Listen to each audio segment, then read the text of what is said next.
Ma'am, matam kuirabay tungda nga si live sanagi. Lusirabay sino mayam lao nuay nuay wari sanasi. Kaya ang kuinawa gitu no, ako si nuay matam lae.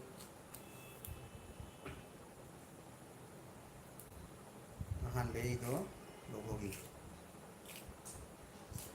Nung dali mi na waso nga live do gara mare khala ni pung lai do.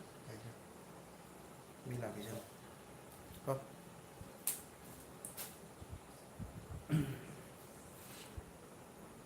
Hello, không gì đâu. Không nên live to. Mayam da hana hai to pata di min da da ngai ga do do. To ko ta sana wani na. Min khang ge na. Che comment ni ja par nang ya. Comment ka jeri ko na khang di ni ko lo ni. Ai kana Jadi ai live tang do sum pari mun we comment ta song. Sige. Ini kin ta song. Không đó không không gì rồi mi ani la e sino me am chang kanida siro sino me am wai no ai sana si kana lagi wai no ai sana si comment biro Kai no na sulap tilai. Kamu thot tilai. chali si mi try toile 이거 좀 미실로 내 핀들 하나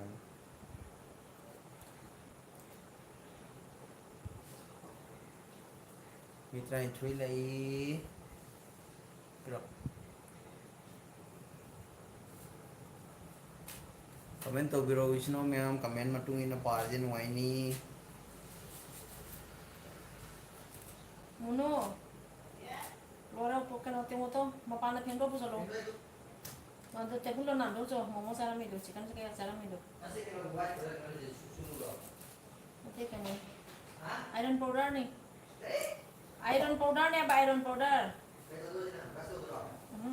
Bathroom kaya khelo ni.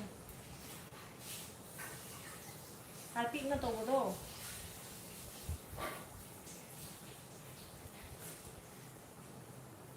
Melakra. na free comment na ni me am le comment to biro isno me am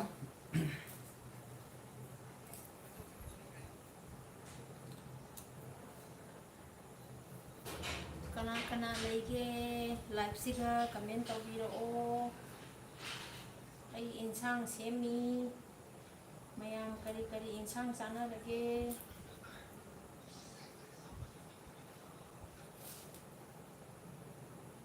comment kana ke comment si emi di me am le nani dulu nang hele mi di me am le नहीं है ये मेरे mi di me am le only comment no comment mi di fitting mi ni phumanga no comment Good evening and I good evening and hello. kang lepak na yai phari mite sino sing yaw diam tangi biro kang lepak na yai phari ahan boy na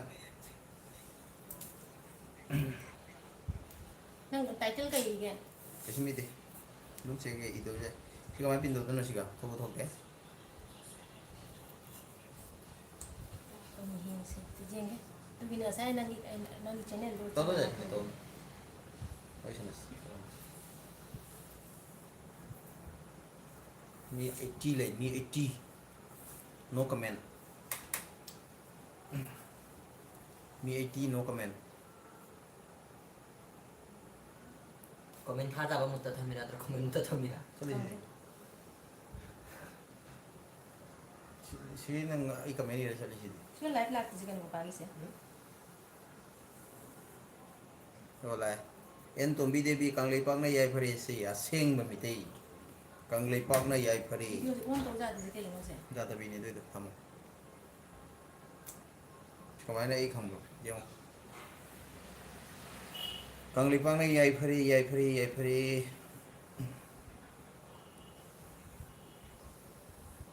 ऐने Dubai था वो comment से कारा रिचे pin तो दुनिया पर दो काल थे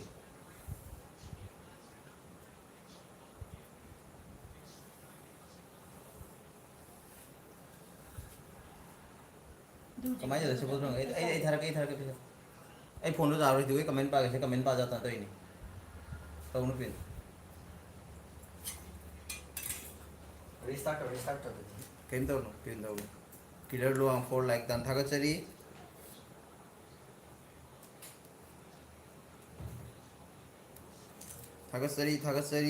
मथंग दी किलर 4 लाइक दान था चरी एन तुम्बी देवी कंगले पांग ने याई फिर हायर में किलर लाइक 4 लाइक दान था चरी मी शाम को 124 मेंबर ले लाइक दान था चरी तुम्बी देवी था चरी सिनाव मैम करी करी हिंजांग सारबा अता थोंनरिबा किलर लुआंग न्यू सब्सक्राइबर ने थागसरी चैनल असिबु नुक्सिबिदुना सपोर्ट तौबि बेसिनाव मैम थागसरी kay lamday no कमेंट तौबिउ कमेंट की मतुंग इन वरी साना ना पासी सिनाव मैम से एन तोंबि देबिना कई लमदगी नो किलर लुआंग ना कदाई देगी मैम की हाइबिरो एड्रेस पिबिरो सांगिंग हाइबिरो करी करी मथेन हाइबिरो अखोइदि थोंगे तौरि वाली खंगमु खंगनी मी 76 ले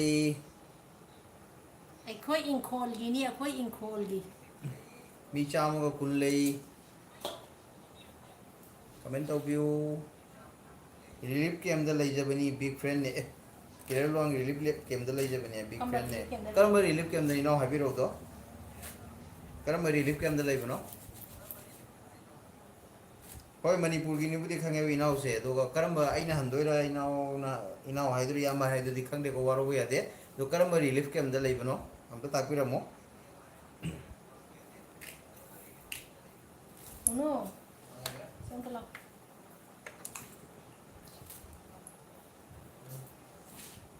ko cha ga lo thu ba chen ko ta ma ga tha ka tha वांगू रिलीफ कैम वांगू रिलीफ कैम खंबरा wa mu de lam de वांगू चलू दरी को होय न मणिपुर थोलके तौरि दो करिगुंबा ngamba ta di chagam ge mayang go na bo na jaram ge makhom khare chalu ge khali handa wa mu se kai ken na mo Nausa के high के दोरी के चक सारबो ए हजिक लाइफ सानाय सिनि चक थोंद्री चक सानाद्री थोंबो थोंद्री अखोय 192 मेंबर ले थागत सरी सिनो मैम दुइदी एन ए कसार गिनी हवाई थोंगी आई कसार गिनी हवाई थोंगी wangku se kam ken na de singe ina तोंबी वांगू से करम के अंदर सिंगे kasar kai lam da gi no तोंबी देवी ए कसार गिनी ए कसार के इलम देगी नो कसार की मम दे मा खराम खंग मन मा कसार लाई खरम बदुम सही से की चत ले बनी कसार की मा खंगना बम मम सिनाव खंदान मैम ले बनी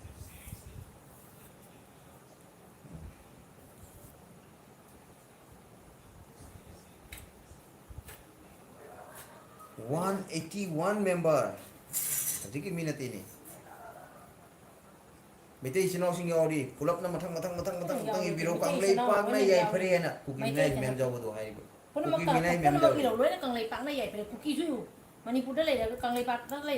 na yai pe मो हजी अखोय को माना तबनी मो हजी कुकी मिनाई हाई दुनी मोय ददी kang lai pak नोय na ने yai कांगले पाक पन बसे तुको चई न सिंदना कांगले पाक तो नोय न सिंदना पल्लगा पप्पा मुई nam na hai no ni do kang lai pak na yai pe hai da ne mari ka तामो इसे मसाक थोंबिरबो साक थोंग यंग खोम डार्विन तामो इसे मा साक थोंबिरबो साक थोंद्री थोंगे ना जिंजांग सेमी khoi de kha theng sa nei नम मखोन चलो मखोन okay kon disturb okay only nang mang to hajila ga wang cái mà tên chắn là cái xin ông em đây là cái này đang xem nó quay sang là đấy mi 197 mili tumbi de bi se chahi kya hoy ba ina handoi ra kana handoi no ba bam ta ja tere killer luang relief camp da leibani hai manipur na killer luang na wangu relief camp hai inau hai bi o thagasari inau bungo nausa ke hai kaiduri ge saksa nausa lo gre papa en tombi debi kasagi ni pagre garang garang chela mini phana jam sina waikhom thaudang ngamba Thogdang ngamba. Hi, hello. Yang phazai, mingse yang phazai. Miti ming aseng mani. Manglem. Thaudang ngamba. Takhelambam. Manipur di Manipurni. Maite Pakni, Kanglei Pakni, India gi makhada leiba minai nate. Chumiko. Chumi. Chumi 100% right. Mite yokoi matamam de pala lakune sum pana legini. Second BL Kanglei Pakna yai free Malay Pakna yai free Kanglei Pakna yai free Ye phare yang nungsi channel maya. Mandi Sagol Sam Ai Hi hello jang sem na wai sanai ni ko maya. Killer luang na ise video content mai ni ko ai Thagachari mayam nungsi bibagi. mayam ni support na ni khoi bu mayam na ngasi sakhang na banga mi bese London Khetri Mayum Saksar bo sister Tongdri Mayam ni kay mathen sana rage. En Tombi Devi ai pi ai di kai no gantadre duidi million mate sumaina hi hello to ri tum parake ko hi hello kai no killer luang long life ise mayam ki seba to na to tung koina to bang amboi view ko yai fare tam ngai jai ta bada akhoi so ngam mohna jage mayam isino mayam ki mateng matam khuding da pibiu support to bi matam khuding akhoi so ngam mohna jage mayam ki support na ni akhoi na to ri bese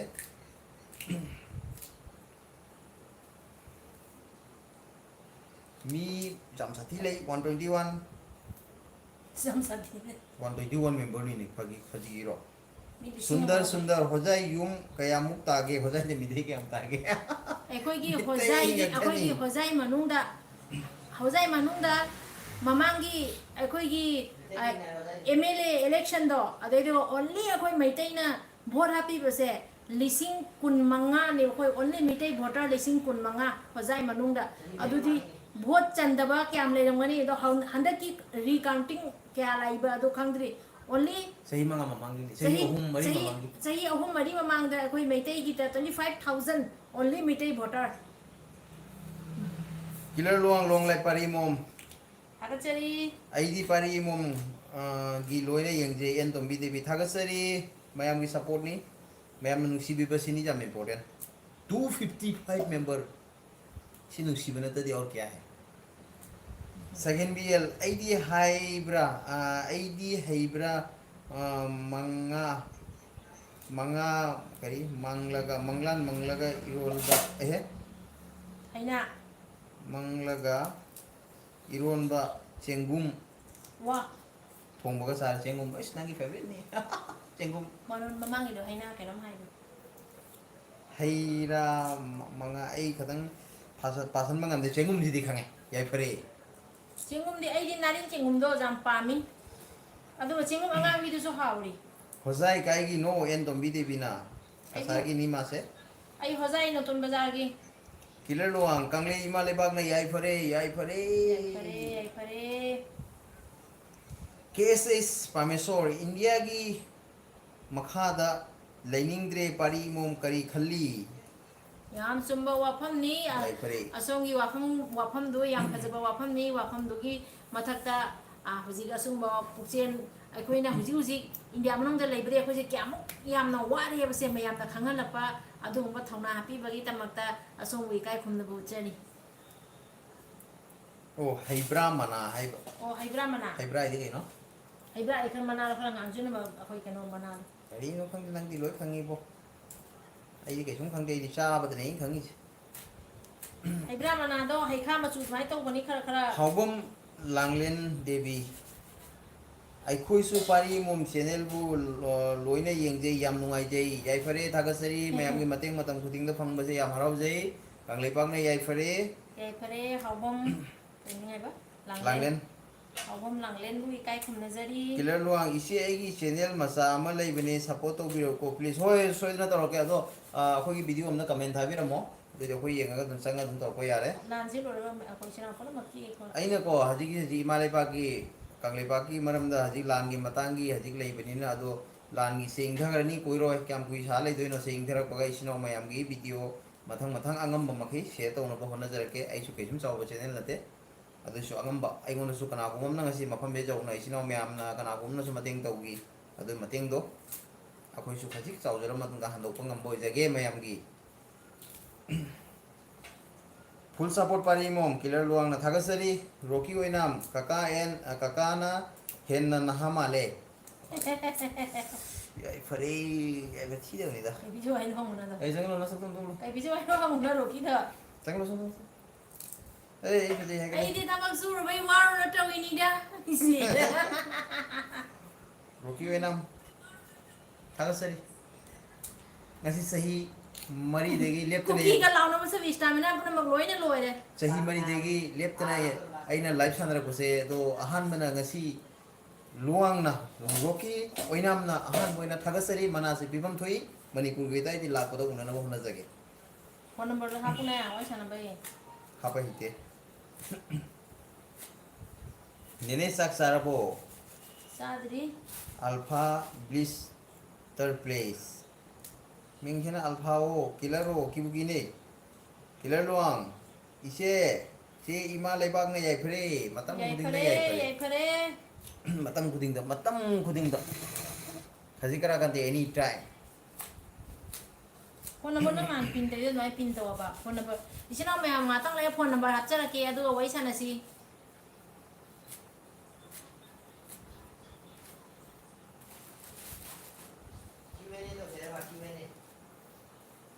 comment to you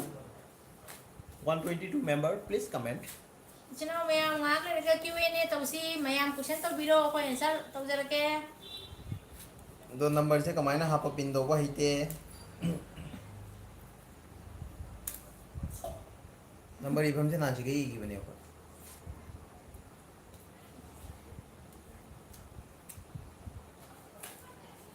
biro ai pin to ke min tu min ong le biro ai pin to oh hangsing changching gada ni ge ogoina gada nang na kari ai rồi nasan lu kang jero second vl kari mathel no sem di debu ai koi se mai rin ma ton gi sak ama to ge kuki noi khara khandau iromba ama to ra ge noina manipur la ki ba matam da noina la ko phizon noina la ko sakta puda noina paira pa juli khao engon photo khana jam nu leine noi di mathak ta tini puri masa mam li leise tum su hap ama daga ni generate khangde makha de ke sum jauti noina manipur han ba minai ona pura koi matang do Masih pi masih na mo siya kuki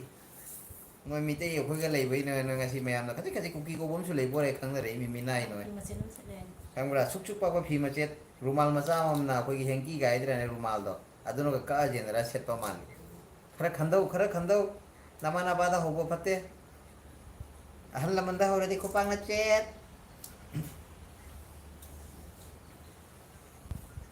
noi do mai no nga dum lai ko chongning hangching khang mo nang khang ye nang khang mo dro noi ni very good nang khang ye mo ka mai la ke do very good nang khara jang na len ye we ro soidana su kuki loidro lodro bisa khongbo horakle ai ta khrami phajana noi ma se khara gyan tabra kem dei nokle ma khang ye bo ko phige chela la pone ai kilai long full support ni ko ise nopa di relief camp da lei base se koi gi video se pam na yeng jabani ko yai fare thaga sari matung mudi support to view camp kuina wa do ino da minai na maku saya bonte da Karapa kendra gi relief ki am nam ta hai bi rong ne en tombi devi o isu hojai langka la me adubu notun baza de changlam dre aina di han hang bani da inau nupina masak phajabaduna han man bani ai ya aina di hangani da thagat cheri iche mathang lak da di chang bi ro kuki aina hajik ta ma da hai gi tare pumen pawen lo ta ga nang machin thira bo thi ga nu khandau ne phi ma che chet to no bu khandau ne kai go khanda ba ta di noksalo roki we nam kuki di saksa ba heiba phau kuidri bani da pan mairen put pada saraga hingla ko mali pan mairen do su katai di gyan men ta punati da moi to ris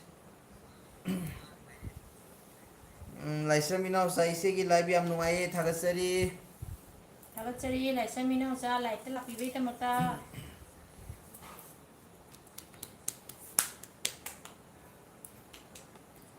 relief camp करम केंद्र की relief camp नमता हाइबी रौने किलर लुआंग सुगुनु केंद्र की वांगू रिलीफ कैम्प दले दनी सुगुनु केंद्र की वांगू रिलीफ कैम्प चनु कोंथो इबाई उदबा कुइरे याई फरे चनु कोंथो नुमाई गो सुगुनु दा को लामे सुगुनु दा दी लामे अदुगा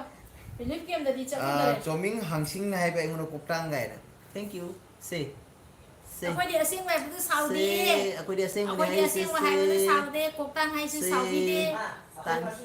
से अखोय दि असुम मंगांग रो साउदी दे अखोय दि कोकटांग तु तांगी नुई तोंग न सिंग टीवी दे अखोय तांग नि तांगे कुकी सा अखोय दि असिंग वाई रको दा कोई साउदी बा अदा नोय दि असिंग वाई दा नोय साउगद्रा नोय साउनी दा असिंग वाई दि नोय साउनी दा कुकी नोय लाको मतम दा सेलक फी मसेत मयाम दो कनादगी अमनता खुला के सेलैनो अदो साक चाबा कदी हैरबो आइडी कोकटांग नि दो सेंग वाई पे साउदी दे तु आइडी सेंग वाई पनि साउदी दे नोय द जे सेंग वाई रो जने सबल कनी बा दु ने बनु की तल्ली जे मिनाई गे हुने बा ओ दाना की बस्ता रा दावा कारो एन तो मिदे भी लागलदी सोइदना लागलदी सोइदना चंगल कनी थागसरी लागयो किलर लुआंग फुल सपोर्ट लॉन्ग लाइफ थागसरी कांगलाई पांगना याय फरे आइडिया सुम माइरक पनि ने कुकी हिंगिना कुक्ता ngai nei uri tang di ba tu sawi de akoi ne hek asing mai su ne na phi pa khang de sak sa ba khang de mi te akoi jum na mi nai ne he hai su ne sa ko la ka ne ba asi ne ba noi si pang nge ja ngang noi cases pamesori youtuber mayam dagi pari mom na inung nungai re pari mom na yai fre kanglai pang ne yai fre mayam ki nungsi bese ओय माई we काय चनु कथो इसे ऐना call तौरके तौबा हंदक इसे होइसे हंदक Coke साबदौना call तौबा ngamदन बेना लैरे कोक साबाइदी सम मणिपुरी तौनरिबा मतौ मवोंसे असिगा कोक सानाबा सगेन बी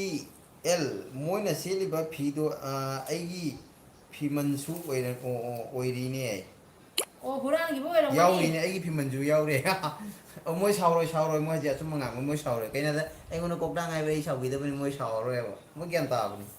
ज्ञान ताइ हैने बु मिनाइ उइना बा हैने पुरा मोने कमाइने म कोसी ओन गिरो खंदिया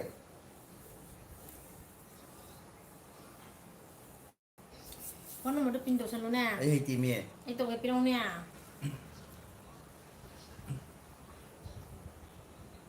sige ni pido sige even iuna tu dia sige se thieng ro ga ro phereng tri ma gi dana ne sige se na ni even ne na te sinum kari no khang le thieng moi da gan men ka ta de sebenarnya na sa du budi ibam le me dua pin to la karak pro se karak te karakan kadai na ko ma ngai ko na nene bu luna to biu ko kara chari sana lepak Rocky enam nene bu luna to biu rosan luang sar madam ga se amana hindi amana wati yam na sanai pari mom kanglai pang na yai fre sige mai mathak ta ani si mathak ta ne nang number to kai this message to whole review ai jate bu kai na ai je sa le ni thok te ba si kai sa le bune na di amana अच्छा thok di so dro ai jung ngan ai subscribe hum ko le content channel le mayang kami nam to biro je number ama hai ra ke khoi pin to jara ke duga pin to wa ya bara yenge number se tum hai karo machine da toni ko chino sing karo 9706124664 hai ban number asida so ma song question ai khoi gi ngah ase chino me ase phone se ke number ni haji pire se 9706124664 ningmang kingjala tabiro phone to biro haji khuda ta siga tum wari sana jani amta ase comment nam da ibiro ba aduga pin to san ge asi mobile se ke comment piba yadana leire aduna 9706124664 yungnam thoi chak che sak sara bro cha di thongdri thongge tawri en to bi inau ani se masak khumana ama sathina chanai ꯄꯨꯟꯁꯤ ꯁꯥꯡꯅ ꯌꯥꯝꯒ ꯃꯌꯥꯝꯒ ꯂꯩꯕꯤꯌꯨꯀꯣ ꯊꯥꯒꯠꯆꯔꯤ ꯂꯩꯖꯒꯦ killer ꯂꯨꯋꯥꯡꯅ ꯌꯥꯏꯐꯔꯦ ꯌꯥꯏꯐꯔꯦ ꯌꯥꯏꯐꯔꯦ ꯌꯥꯏꯐꯔꯦ ꯌꯥꯏꯐꯔꯦ ꯌꯥꯏꯐꯔꯦ ꯌꯥꯏꯐꯔꯦ ꯇ ꯍꯥꯏꯈ꯭ꯔꯦ ꯌꯥꯏꯐꯔꯦ ꯀꯪꯂꯩꯄꯥꯛꯅ ꯌꯥꯏꯐꯔꯦ ꯕꯣꯜꯗꯦꯕ ꯁꯔꯃ ꯏꯆꯦꯕꯨ ꯏꯕꯥꯏꯕꯨꯁꯨ ꯌꯥꯝꯅ ꯊꯥꯒꯠꯆꯔꯤ ꯊꯥꯒꯠꯆꯔꯤ ꯑꯗꯣꯝꯕꯨꯁꯨ ꯊꯥꯒꯠꯆꯔꯤ ꯀꯪꯂꯩꯄꯥꯛꯅ ꯌꯥꯏꯐꯔꯦ ꯆꯦꯁꯦ ꯃꯁꯛ ꯐꯖꯅ ꯎꯠꯂꯣ ꯌꯦꯡꯖꯒꯦ ꯆꯦ ꯑꯩꯒꯤ ꯁꯨꯝ ꯃꯁꯛ ꯉꯥꯡ ꯂꯩꯗꯅꯦ ꯀꯨꯀꯤ ꯑꯗꯨ ꯑꯗꯥ ꯑꯗꯨ ꯑꯅ ꯑꯩ ꯑꯁꯦ ꯍꯧꯖꯤꯛ ꯑꯩꯈꯣꯏ ꯑꯁꯤꯒꯤ ꯀꯤꯂꯣꯃꯤꯇꯔ 20 ꯍꯦꯟꯅ ꯊꯥꯞꯅ ꯊꯕꯛ ꯑꯃ ꯆꯠꯂꯨꯏꯑꯕ ꯑꯗꯣ ꯃꯌꯥꯝꯗꯁꯨ ꯑꯩꯅ ꯈꯔꯅꯤ ꯃꯇꯨꯡꯗ ꯑꯗꯨ ꯚꯤꯗꯤꯑꯣꯗꯨ ꯑꯃ ꯍꯥꯞꯆꯔꯛꯀꯦ ꯏꯃꯥ ꯑꯃ ꯂꯩ ꯑꯗꯨ ꯏꯃꯥꯗꯨꯅ ꯑꯩꯈꯣꯏꯗ ꯁꯨꯝ ꯀꯧꯔꯛꯅ ꯁꯦꯀꯦꯟ ꯂꯩꯕ ꯅꯝꯕꯔ ꯑꯝꯇꯪ ꯑꯗꯨꯒꯤ ꯆꯠꯂꯨꯕ ꯍꯥꯏꯕꯤꯔꯛꯑꯣꯀꯣ ꯑꯩ ꯅꯝꯕꯔꯁꯦ ꯍꯥꯏꯔꯛꯀꯦ 9706 124 664 ꯑꯗꯨꯝ ꯕꯦꯛ ꯈꯖꯤꯛ ꯍꯟꯖꯤꯜꯂꯒ ꯑꯗꯨꯝ ꯇꯥꯖꯥꯅꯤ ꯈꯤꯇꯪ ꯕꯦꯛ ꯍꯟꯖꯤꯜꯂꯒ ꯑꯗꯨꯝ ꯇꯥꯖꯥꯕꯅꯤ ꯑꯩꯅ ꯅꯝꯕꯔꯁꯦ ꯀꯃꯥꯏꯅ ꯁꯤꯒꯩꯁꯦ ꯄꯤꯟ ꯇꯧꯔ ꯃꯤꯗꯤ ꯄꯪꯄꯤ ꯄꯤ ꯀꯃꯥꯏꯅ ꯇꯧꯕꯒꯅ ꯑꯩꯅ ꯁꯤꯒꯩ ꯅꯝꯕꯔꯒꯁꯦ ꯌꯥꯝ ꯃꯣꯏ ꯌꯥꯗꯦ ꯄꯤꯕꯒ ꯍꯩꯇꯦ 9706 124 664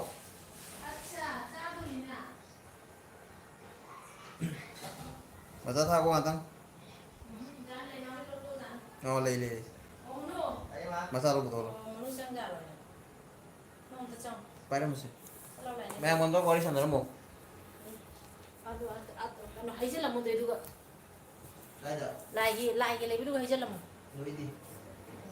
ꯍꯧꯖꯤꯛꯀꯤꯇ ꯄꯨꯊꯣꯔꯛꯑꯣ ꯍꯌꯦꯡ ꯑꯇꯣꯞꯄ ꯂꯧꯅꯕ ꯂꯥꯏꯒꯤꯗꯣ ꯊꯝꯒꯅꯨ ꯁꯤ ꯑꯗꯨꯝ ꯂꯧꯔꯣꯗꯅ ꯑꯗꯨꯒ ꯍꯩꯖꯤꯜꯂꯝꯃꯨ ꯇꯪꯈꯥꯏ ꯑꯃ ꯁꯤꯅꯥꯎ ꯃꯌꯥꯝ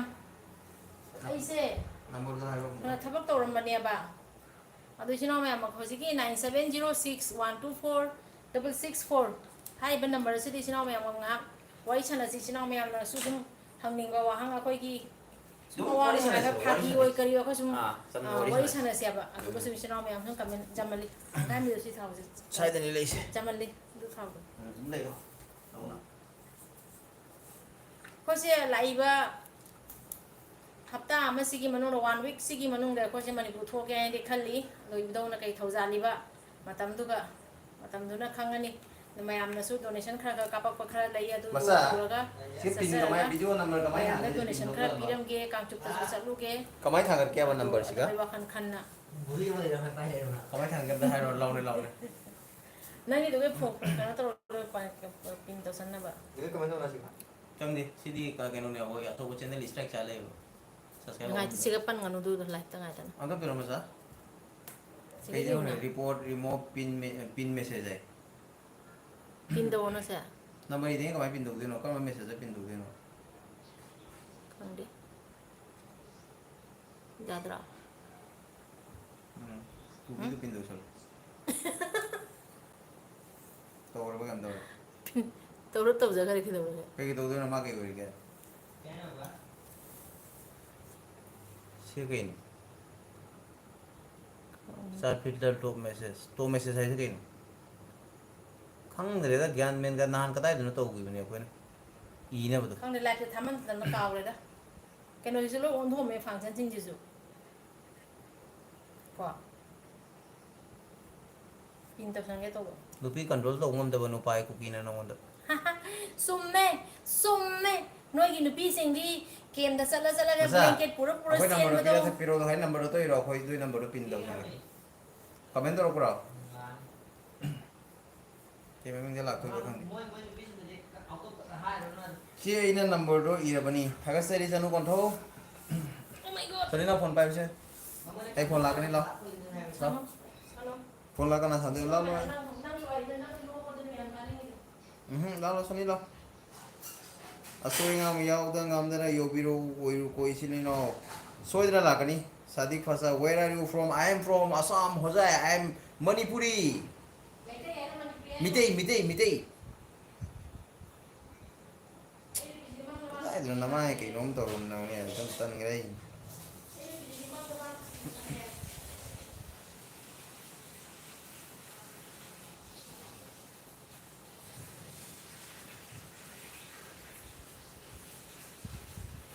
sadik phasa wa killer luang se moderator amuk tang to biro moderator sini ai ke hom khang na lai ren to yi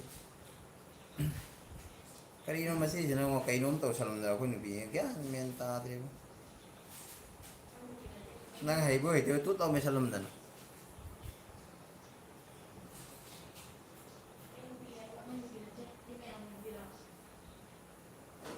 killer luang se mo reta mtang to biro se killer luang ki to biro hendra killer luang to biro ke si di khangi atai khang dra su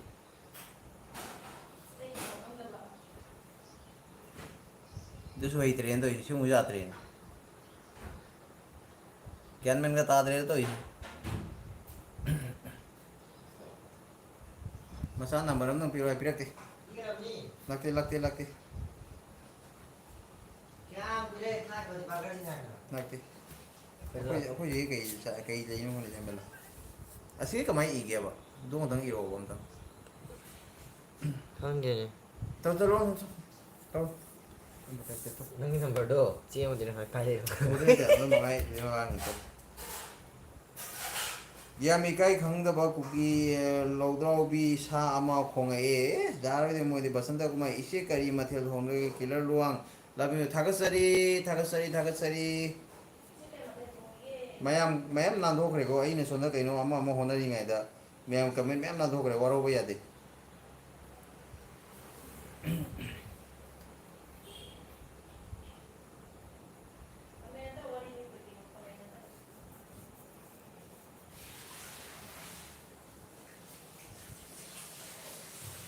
Angubba se bang khuding nangi wari Achikpa ahing khuding nangi wakhal Musirubana Amoy singa Uduna talaire Ami singa Kana ngi comment ka lagte Nangi comment changte lagte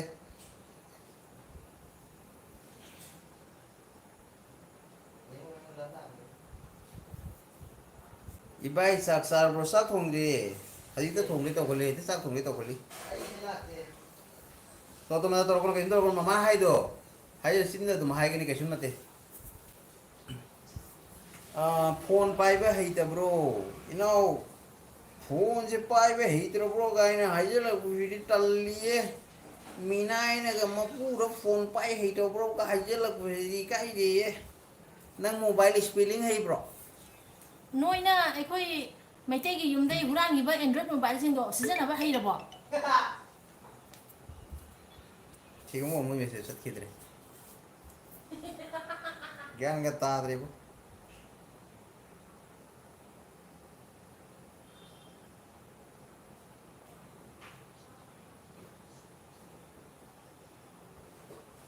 이시 अनोबा पाव लेत्रबो बलदेव शर्मा हाँ करी चोंचिंग नंग mobile spelling है bro नो कुकी मिनाई के से मोबाइल स्पेलिंग का खंगराई से मोबाइल स्पेलिंग दे ए मोबाइल का हर कनी ने अमतंग है रे तो ने नो कुकी मिनाई सिंगे अमतंग मोबाइल स्पेलिंग का खंगराई से दम फॉय दे नंग दम फॉय ना नंग थागन कार टीचिंग मत रे गोंग्राम उधर के लेबा का शलट आयो ना ha nang yang fo ai ma nang che ha lang khal ka tha do ro nang bo ching ta kai le bro ne thom bro nang alaudin gi mno pa ro nang khang bro ha nang yang fo ai nang che nang ha nang ngang na ro so da ai video ai ma than da le pe ne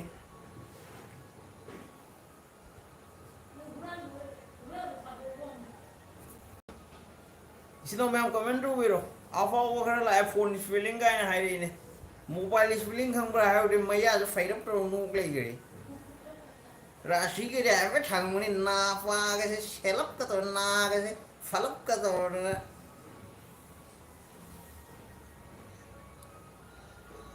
nuôi cookie với phải lấy đi ai trai nếu nó phổ biến business liệt của để xong căng nó phải lấy đi trai này chỉ vậy bên ngoài vậy này thôi chứ Midai lagi nu ne san ngaje longan dala pu giro maru manang ro thamu ro talli kono ise kila luang height tau kharbani how masa se yai fre Sanu konto ima leibak na yai fre mite masana yai fre natra ibai. Yes, 100% right. Hello sir Shahnawaz Khan hello मेरे दोस्त क्या हाल चाल है भाई Baldev Sharma cookie Singh से सुमजित न कल लगा तालु इस सीधी बुआ नहीं भी नहीं है सीधी है आई के साथ माना भी नहीं सीधी है थकत सही शर्मा वो मुझे सीधी है कोई गंबूट का इधर ने सी गंबूट के से ऊपर करने हैफेट ऊपर करने फ्लाइंग की कोई सेशन मना रूम रहा शनियानी है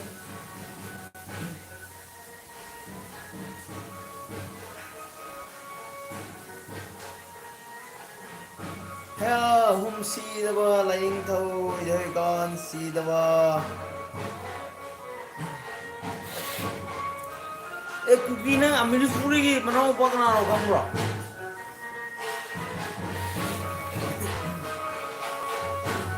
kuki ohum mari program mane punje re sagre ne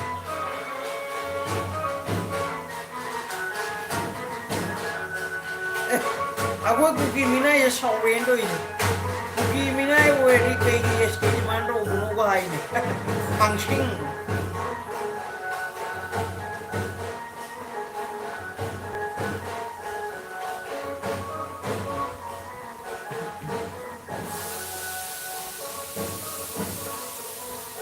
cookie nu si home delivery jam kan le ka ri na am phone ne na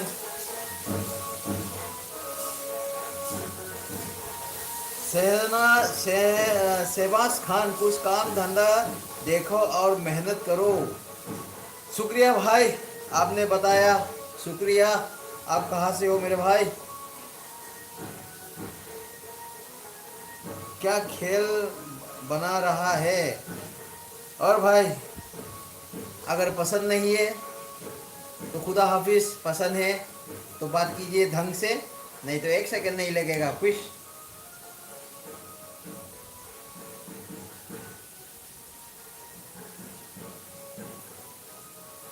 Khan Khan का मतलब आपको मालूम नहीं है शायद मुस्लिम ईमान का मतलब भी मालूम नहीं है शायद इसीलिए आप बक रहे हो इधर भाई अगर पसंद है तो आइए देखिए कमेंट कीजिए पसंद नहीं है तो अलविदा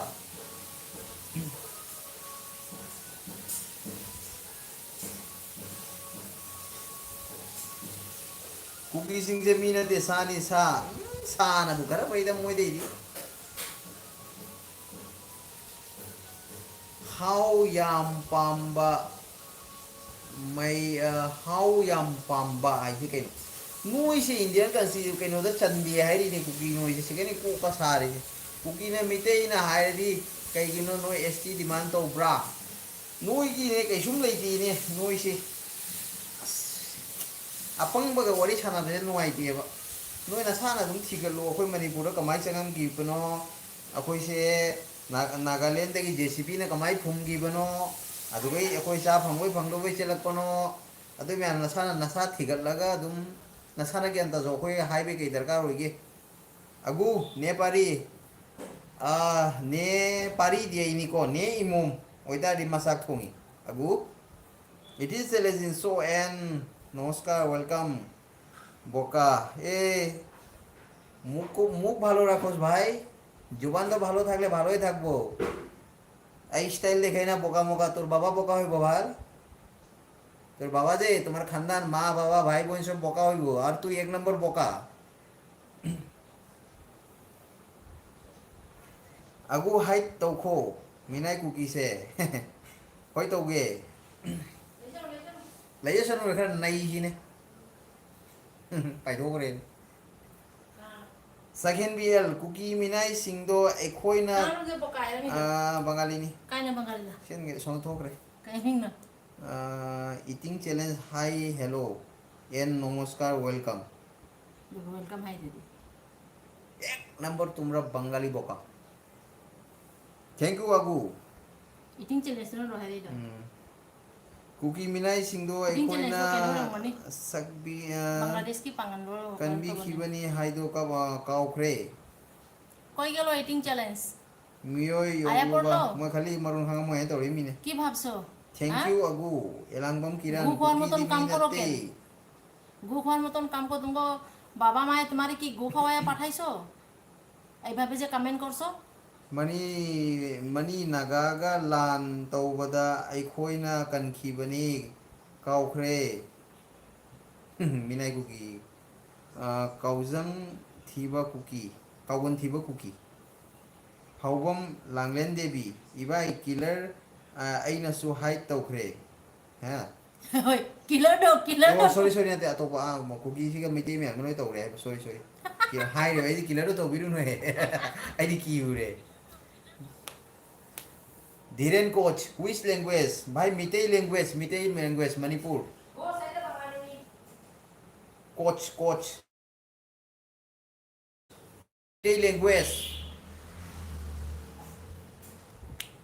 हिंदुस्तान का जितने भी फुटबॉलर कुछ भी हो एक से एक निकलता है हमारे मणिपुर से स्पोर्ट्स में बोलो तो मणिपुर हर चीज में आगे रहता है मणिपुर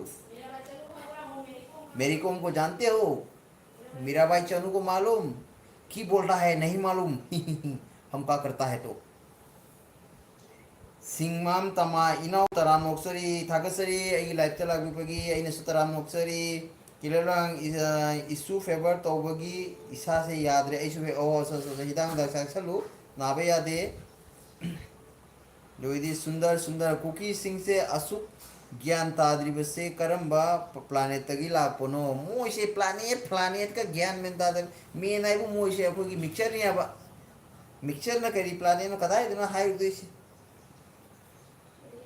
अखोगी हाय बनेबा धोबी है न फी सुबम लेत्रा कांबुदो तो धोबी की हुई ले याबा से धोबी की हुई से घर का ना घाट का धोबी का कुत्ता घर का ना घाट का है बा भाई मुझे सुसाफ होंगे फिशुबम तो साफ होंगे फिर एक तुरेंग सतना तुम मरक से हाई लेने बा से कौरे बा कुकी से धोबी का कुत्ता कुकी सिंह से कयाम लागलिनो हाई बदा मोय से मिटे निंग थौना मिनाई ओय बदा पुसिलक पनी अदो काउग्रे मोय खाली मोय से मपुनी है ना ओय मसा नो खांजर के नोंग ता गाय रे बसंत कुमार इनाव होजाई से यामना साबरा साई बलदेव शर्मा अमदी कुकी सिंह से यामना पंगी मोय इंडिया की सरकार ना मोय सिबु सिजनरिनी खंगी कोना इंडिया सरकार ना खोंगपांग ना कारो तांदुनी खंगदे सोइद्रबनी दोय मतम दुगनी आइना सोने नोफेन नोकलक तो हे लाइफ थारगा सिंगम तमा कुकी शानी को सेकेंड बी एल अदुनी हाई से मबुक्सु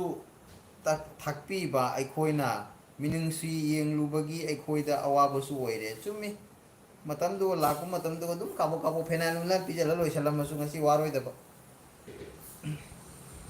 केसे स्पामेसो कुकी मिनाइनी हाइनिंगाई हाइने अखोइ मयाम होटल अमम हांगसे ग्लास सामन से मोय तुम खरी ले तुम तारक तुम में दु यूएसबी हेलो यूएसबी हो अगु ई लागे अगु की फ्रेंड लाए अगु ना लाओ ब्रो बियन लुआंग मैं खन्ना साना भाई से साक सारा ब्रो प्रिया सिदी मोय मसे ने इदी खंजे दरे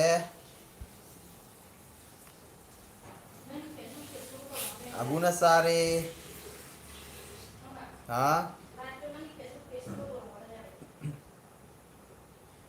अगुन सारे करी इंसान है यूएसबी ना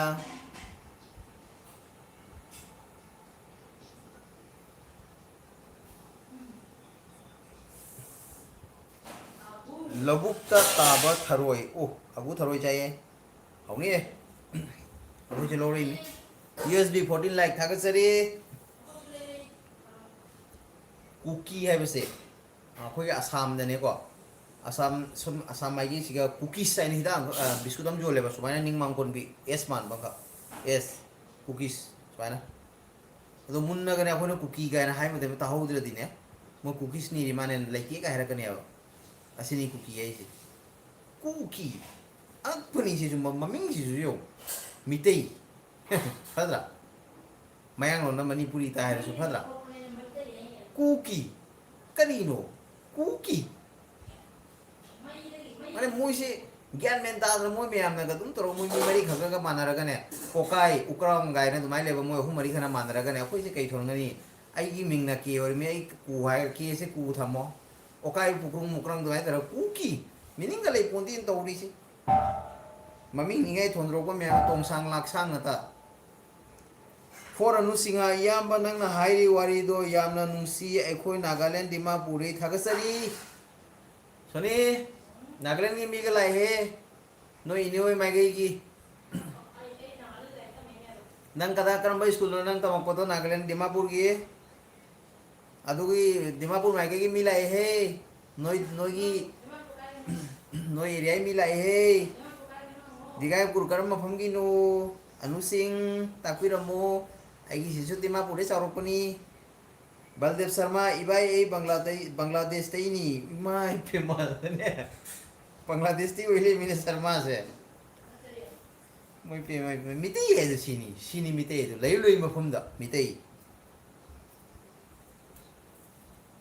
noi kang noi mai gi mi lai he Dimapur ai pan bese jali ni Dimapur kay lam gino Baldev Sharma ji ma Bangladesh sai ne ji lai da ri se bang ako ini amasu ini su Bangladesh Bangladesh ki ne amado isu mo sa haflong de leiba ado singma tama ina wibe manung sibi hu han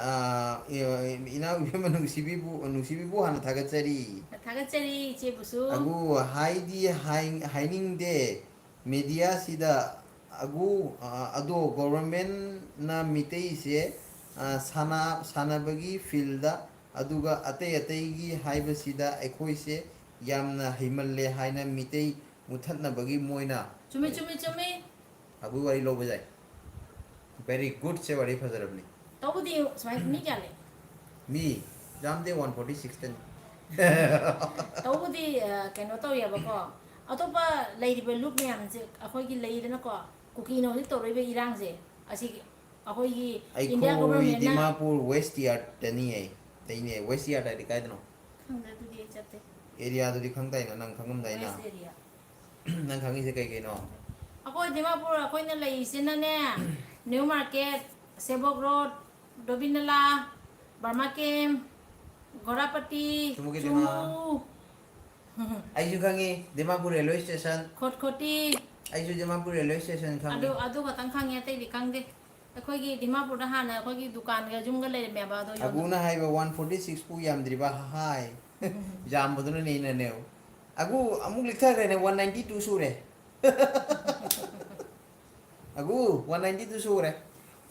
isino me am jene nusi biwa sene bu se mar se kuki jene ne mathau mo lai te sanga kane ba lo ne ne makhang da khang de matang de meeting ta ni pulli Bangladesh ta nan huran na kuki khara changak pa Baladev Sharma na select ki ni ai select ki Bangladesh select ki dugani na mitei le as Bangladesh Dimapur ta so Jagannath Mandir khangro ai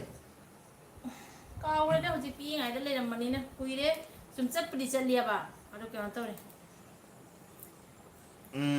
hagom langlen debi kuki singje sumbinna kallaga tandoi na te bora khawda hanjallaga patal langsie mani hoi ado Bangladesh ki o lisa bosara se hanjalla thamje ba mathan patpa ngai se jai du Bangladesh ki ilisa se ne mta chaning ni se hagom langlen debi iche gi agu kari yang cha gi ai agu chadri iche gi agu agu da oh iche gi agu da agu hangi ba agu no na langlen na kai mathil chara ge aye ise langlen nusibi lobuk ta taba tharoi hau bani ko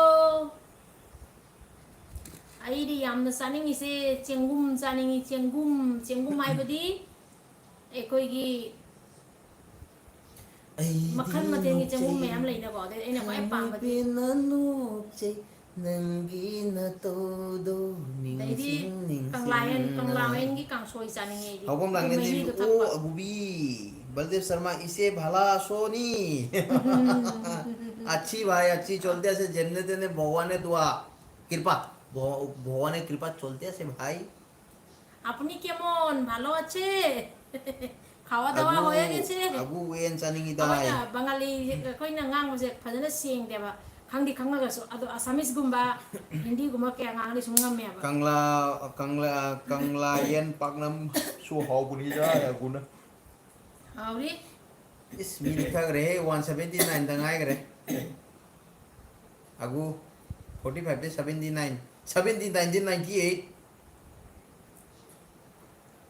अनुसिंग Dimapur की मिते waste yard colony अनुसिंह की हारो? जगन्नाथ मंदिर खंग्रो ओ अच्छा अच्छा अच्छा western colony की है Ah. खांगे खांगे Ni खांगे sai dai western colony gi na. Ai wa khanu ai udrip ni ko. Kang Sabang eh, ai kang eh. thagul ren dema pula na. mana Khang ma pa ba pronounce to ato ba sense na west colony na kata raba apuni khan dimapur western colony te thake. Ish bala se. Hawam langlen devi si se full support you to kanglei pagi mana yai fare. yai pare Ai gi khudum se dadi. akhoi gi akhoi papa popa chiche hando adu dana dimapur se bogro ta le yaba new market manata Papa popa. he akhoi Papa papa popa chi se han. papa popa ina wa chiche han akhoi ine chobi do Ine sopi ene tum hai. aduga akhoi ine chobi gi mamau duna ma se kabui ni ngon ya ba mamau hanse aduga moi anima haw lore Mashallah. adaidi amana Aguna Nepali bat khaise ni or ki sabji khaise. भाई से भात खाइसे ना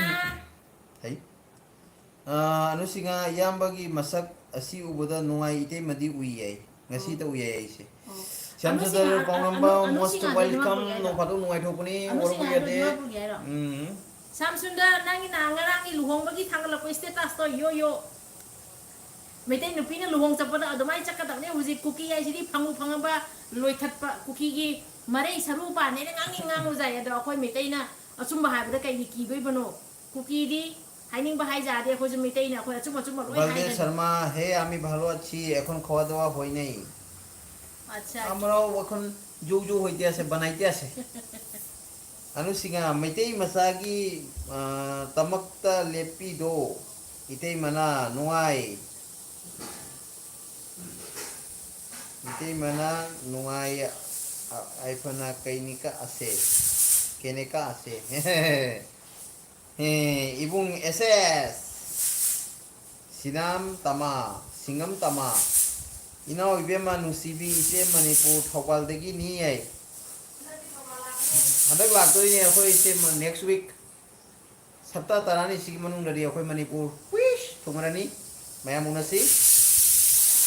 ibung kay SS kay mathil sage Samsudar Pawnama kanglayan kangsoy ay Samsudar sudo saya ai na lita chaning hai re menye dimanta onan lakang nang yorok re phone ma ai na lita chaning hai re menye ne kangla yang kangsui gi mahi do thakning na hai re mi ba isal lagen phagi nang da chathore is Samsudar ay jaw to mehandati Hanati thola ke tawre kangchup ta chatpa ama mafam amani chalu ge na angam ba khara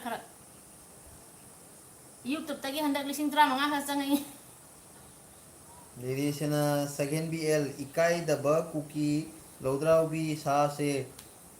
khongida ai kada dum khong rage ni hodri ni khonggasan SS Pawnama mangang yai fare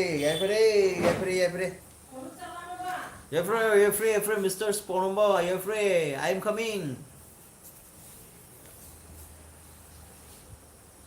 Hawbam langlen devi na ibung SS nang umanga jiri tamai hawre Pawnama.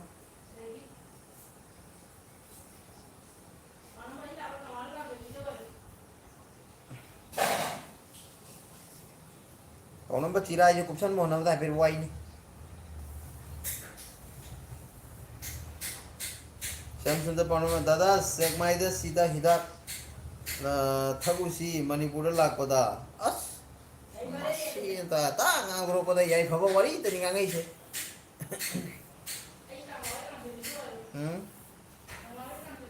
Pauna berjawasi ki sagai isena ngagro ko ja aroi bini ne hektor ko da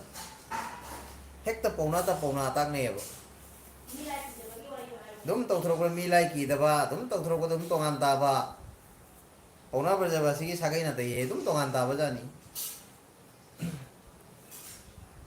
Dadagi sirai dudi pura Salman Khan ni kaino uish Pawnama gi sigai nang kari pude ba kaino pubi ko ai Salman Khan ma le sirai se as ama jena kwai nung sida ba hero ne ai ni toi ai ne sirai yo khoda khumnia ba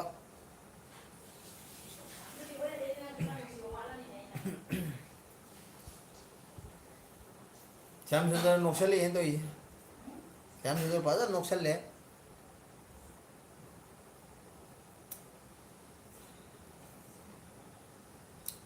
please comment मठंग मठंग ग्रोंग ग्रोंग comment I am parting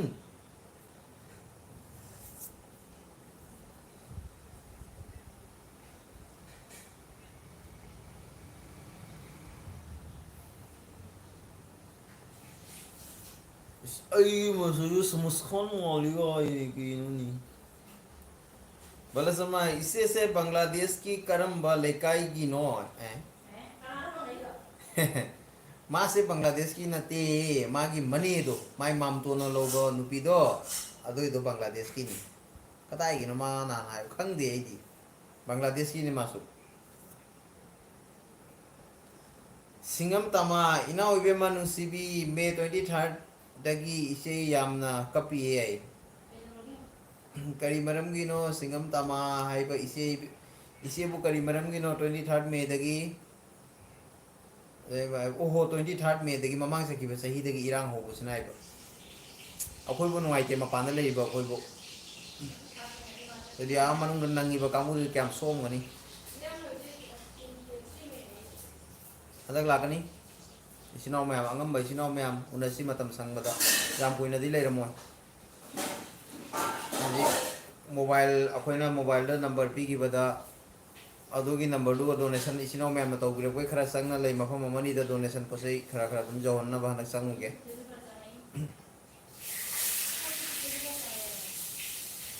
चिनी नाम Manipur Minecraft याम्बा कदाई लेगे लागे याम्बा कदाई ए असम हजे दि हो जाय दले असम हो जाय द हंदक मथंग था की डेट 5 को मनंग द संग के खली याम्बा पापी दो अदो नुंसी अदोगी तमक्ता याम की मिंग करी कोगे ओजा अचो खनिंगो हो जायगी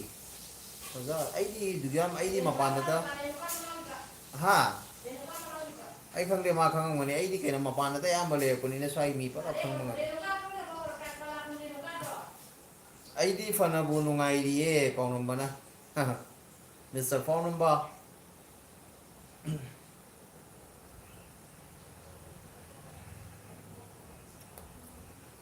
अवा नुंगाई लोइना हैनरे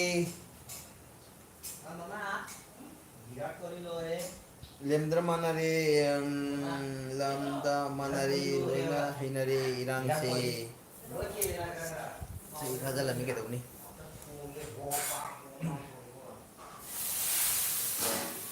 sangat kani hendak sangat kani sinau mayam ko una hendak sangat kani asige siga ina kaiso video hapam mani ya baina video hapam mani ya video de kadai changri baga kari je hapte ne thang dire badai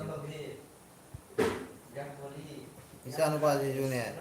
youtube nu to amma mama kaiso pai da me ne kaiso khang de माना खरखर पाई खोदना ले मजु कर खंगदबा मा सुमे mobile नोबाइल channel YouTube Facebook मावना नाय कैसुम लेते मावदा ऐसा नोबा अदो इदना ने मा फुटबॉल माइदी फुटबॉल अदो ना कोई ने कैसुम खंगद्रे कदाई इदोरिबा करी इदोरिबा कैसुम खंगला द्रे तौरिसे नंबर गसे खर थांगा खोदना पिन बिगदबसे कैसुम खंगद्रे स्टार्ट ए पोल आई दी कहीं नो खंगद्रे स्टार्ट ए पोल आई स्टार्ट फिल्टर टॉप मैसेज आई से रमसा इभम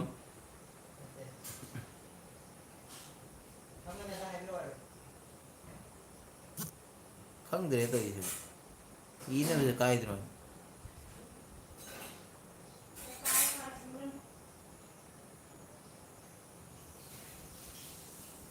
खंगद्रे ग खंगरी इगदब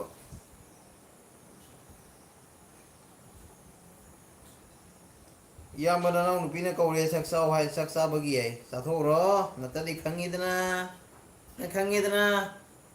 पचलो आना फना नंग नसा न डिग डिग लावरसु मोइने बु कौरडी मिनिट अमा फाना लेफ्टम गन मफम दुवा संगो हाइबिदि हाइ เอามาแล้วกันช่วยได้ช่วยข้ามโม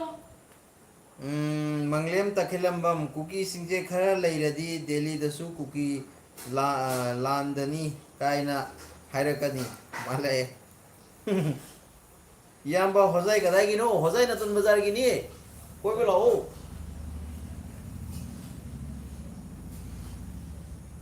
होजाई नतुन बाजार गिनी कोई बोलाओ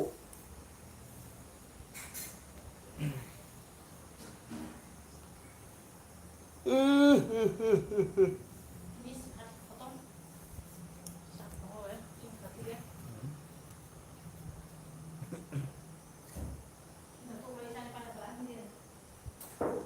तो बिहो सिनो मयाम मी मयाम ले ये कमेंट तो बिदे कमेंट तो ओडी आई दी बरंग बरंग पाथा बिनी ये नुक्सिर बेसिनो मयाम कमेंट तो बिदे ने kamu nih yang mau saya kata gino angom lagi yang mana mau koi belau unese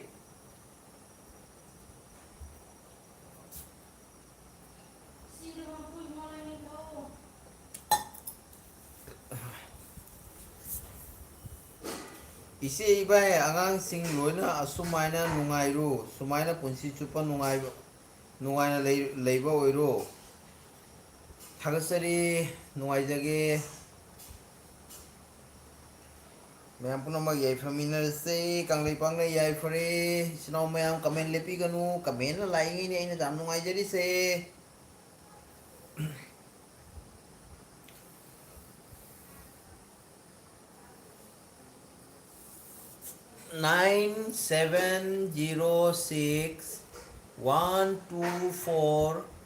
9706124664 9706124664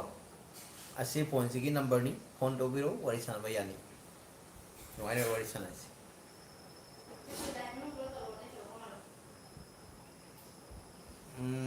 कहाँ से हो भाई संजय ना संजय भाई मैं तो असम हुजाई से हूँ भाई असम से हूँ आप कहाँ से हो भाई याम्बा ngasi oina potharage kangleipang ne yaipare hoi alu sing pothao dum lakpio ai su dum nong phatok sumaina tham manung da thani nong phatok ko sanare ko pothabiu ego live sana matam da sa caption biro anu se dimapur ge natra dimapur gi bastenga saningi bastenga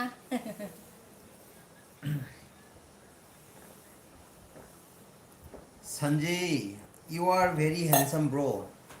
Huh? Thank you. दिल से दिल तक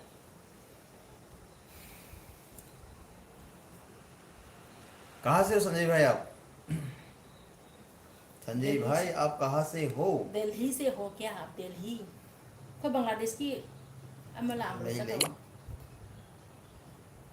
कोई mister बल्लू शर्मा ले बल्लू शर्मा ममिंग मागी बलदेव आई तो इना बल्लू शर्मा आई tone कर नाम मडी लिसा का तंग खाबी ओ हाय का आई एम फ्रॉम यूपी हो संजय भाई आप यूपी से यूपी कौन से मैं देवरिया में था कानपुर में था मैं गाजीपुर में था गोरखपुर में था कहाँ था बहुत जगह बहुत पूरा यूपी घूम लिया भाई कानपुर गाजीपुर गोरखपुर कचहरी क्लब मैदान के पास उधर ही था मेन मार्केट कचहरी क्लब मैदान जो है भाई Wasi Ansari you are you from Assam हाँ भाई मैं असम से हूँ भाई अंसारी भाई अस्सलाम वालेकुम भाई आप कहाँ से हो संजय क्या करते हैं आप टाइम पास ऐसे बैठ कर वीरेंद्र सिंह चौहान प्लीज हेल्प वीरेंद्र सिंह चौहान भाई प्लीज हेल्प मतलब समझा नहीं मैं कुछ तो बताइए वीरेंद्र सिंह चौहान 3000 का थरा हुआ है होता वीरेंद्र सिंह चौहान जी रवा की को समस्या भइल बा का बताओ का भइल बा रवा के कुछ प्रॉब्लम भइल बा कौन प्रॉब्लम भइल बा तनी खोल के बताओ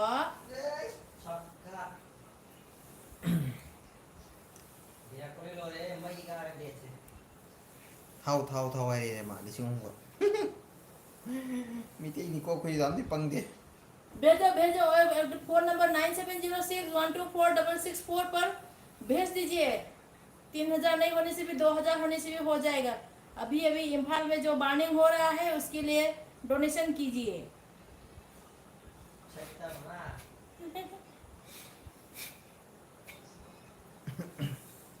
कमेंट टोब्रो 193 मेंबर इस नाउ सिंग ले 97 संजय चौहान है करीम अंक लामा लुपा लिसिंग होंगो तंग थाबी रो का तौसल ले जो 9706124664 असे नंबर से पिन दो ngam दबनी तुम हंजन हंजन हाय ले रे फोन तो बिरो वरी सनाबा यानी आईडी सनाबा कंगी काबिल बा हमने के बिहारी भाई लोग बंदा शर्मा इसे न वांगांग बदा ताबा याम नुंगाए थागचरी मित्तल शर्मा हेलो नीने हाय नुंगसिरबसु थमोइबु कफली मरोलोली थमोयानी सुबगुमना कपा हो रे तो ऐसे ही ताब मनुमा पा नाइना सायरबु साने ए माले बाजी छौ हम सकम तुम बताएं दे कफली माले बाजी सकलो मरोलोली थमोयानी पुंसी सीना सकलो पुंसी सीना सा उन्या मणिपुर मणिपुर मणिपुर मणिपुर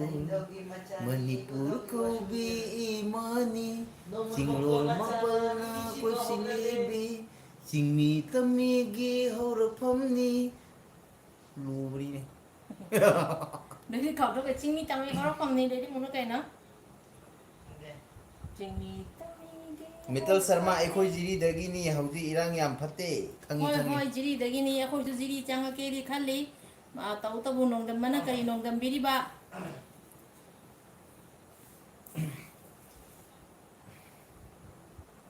कमेंट हो गयो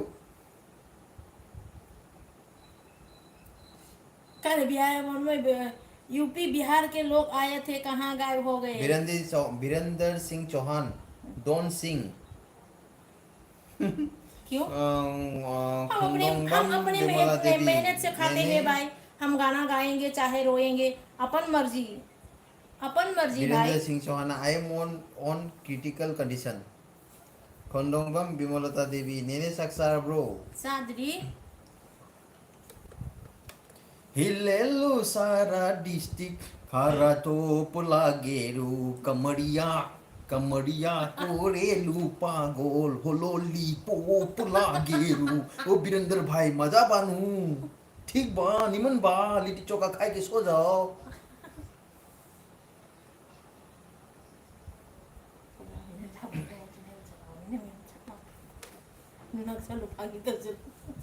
वीरेंद्र वाह ठीक बात घर का बा हमर दे मुंगेर जिला बा की मुजफ्फरपुर जिला बा के आरा जिला बा की सीतामढ़ी हो बोलो ना फर्क का बा हो फर्क का बा अमा कक्सिगा चंगा इए अदुगा मोना मखोय लेंजे ले लिसिंग होम तंग थारो बु हायबने अमा बु हायबने मित्तल शर्मा नेने का काका का हिंदी सीधी मई तारे याम नोंगिंगे हिंदी रहते मोई भोजपुरी में मरोन वीरेंद्र सिंह चौहान कॉल में जरूर करी हो मर्दे हम जरूर करी सूरज भान सिंह को फोन करी हो तो हर घर पठाए हम बात कर ले हो मुंगेर जिला का डॉन बा है सूरज भान सिंह को जानता हाँ अछला लेके आवता घर में 2 नलिया धुकाता पिछवाड़ी में निकलता हुनो दोनी Virendra Chauhan I am from Rajasthan कोनी जगह पहुंच गेल बा कोनी खम्मा गनी राम राम सा राजस्थान राम राम सा कोनो जगह का हमर दे बेवर जिला का बा की राजस्थान चित्तौड़गढ़ का हमर दे हां सवाई माधोपुर का बा ना गोदावरी कदी का बा हमर दे सूरज हां हम तो सब घुमता सूरत खीरा होने तो होने से कि फिर से गुजरात भागता हाँ बड़ोदरा पहुंच गए अहमदाबाद पहुंच गए मोडुआ के घर के पास क्या करता हो मत हिने से होने भागता खाली जाओ मुजफ्फरपुर जाके सो जाओ लिट्टी चोखा खाई के मैं पुंजी में अपन सेम नहीं करो मेरे विजेंद्र भाई हो अजमेर पहुंच गए बा हमर दे अजमेर दरगाह शरीफ बा हो एगो दोनों अजमेर बा को हमर दे ये देखो हमार हटवा में बा 2 अंगूठी 4 गो अंदर बा हो सब अजमेर से पठाई हो हमर दे आज में तो यूपी तो नहीं है बेदेसिनी शर्मा बिहारी बोलो तरीका ओए बिहारी नहीं पाऊँ चंगा मा वारे बॉय बने पैसा मत तो बिरो बॉय बने अमुक ना बिया कराए देने यूपी देने मुझे मुझे जाओ करे राजस्थान ना मुझे जाओ are you from Nepal Vijay Vijay birth are you from नहीं भाई मैं आसाम हो जाए कहूँ भाई मैं मैते हूँ मणिपुरी थोक्सम देवी हाय हेलो हमार हेरी आई से विदेशिनी बाइदेव नमस्कार हमार देखिए विदेशिनी शर्मा आ गया है हम लोग का रविचंद्र खाइदेम थोई खाइदेम इसे मा आई मणिपुर गिनी लाइव थेंगनारे सिदी याम नुआई थागसरी थागसरी लाइव से ngak sanramade asiga atopa khoi metai na taba mayang khara changa moina khoi khaijalakwa adodi aina khoi na mo hinjana moida khaijalakwa aina longi marondori ning mang khangdra ma numi ni chara hendori mi कुकी मिना सिंसे सिसु सिदे मोइसे तुमना सिरगदी याम नुआई गदौनी बलदेव शर्मा ना आरेबा बल्लू बल्लू ना हाइबा जवानी साथी बनी खलनाय फिल्म जेंग नत्रा बल्लू दो संजय दत्त मसम को सुख छामुनी बल्लू बोल दिया तो खत्म विजय ब्रेट परेल मारी मारी सॉन्ग असम का है ना पदल मारी मारी मारी मारी बंटी साइकिल चलाई जाए असमी गाना के लिए तो मेरा हवा निकल जाता है मरते कॉलेजा डीपिस डीपिस डीपिस डीपिस बलदेव शर्मा भाई बहुत खूब थागतचरी इफा फरमा मिते हिंजो लो लोनली गो लो कोन गरे तो इसे आई में मांग के लुते मितल शर्मा सक्साबीर ब्रो भाई सादरी साद दीदी ए मयांग अमनी के संगम ये ओना तैना बकारान दुरान सा पैसा थारो आई जा वाना लई अदो अदाय आले दुगरी खरन नहीं बचेन करे चंगक रे माना हम दा यूपी देने यूपी के मफम महंगे कोई ना हाइवे दे मफम कोना हाइदर को दे दी राजस्थान है राजस्थान मफम कोना मग हाइवे दे मुक तो मिल लई करे अजमेर है हाय रे अजमेर खुदो बनी हूं गजे तोलो उलो दे तो करे चिरोदिनी से दंड चलता है दीदी हारगनी चिरोदिनी চিরদিনে তুমি যে আমার যুগে যুগে আমি তোমার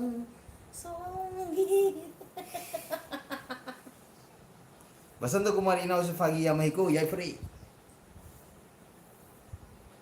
सक्साबीर ब्रो मित्र शर्मा ना हायर में बसंत सिंह ने इनाव से फागी या को हायर में थागसरी फागी रो नो पर खुई रे सकना सही को लिचिराय टांगाई दो इनी रोमाचंद्र खाइदेम नैसलो मोइसे याई फरे चीन करे आई सपोर्टर चेन करे संजर मनी खन नहीं बड़ी चेन करे अनि हम संगम मनी मोने खली को आहान बदा बंगाली मरोंगा चंगई मामोन सुमाई रिप्लाई सबसा पीबा मचिन थिरक पनियाबा सबसा मामा पालोय पन्नाई जु खरा माई सबसा पी माई इरा को दोइनी हाइजल लोरे तो सुचेन करे दिरा हलक करे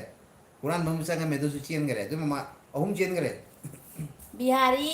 कहाँ भइल बा मैसेज करो अरे हल्ला मत करो हम मरते लिट्टी चोखा खावता कमेंट करो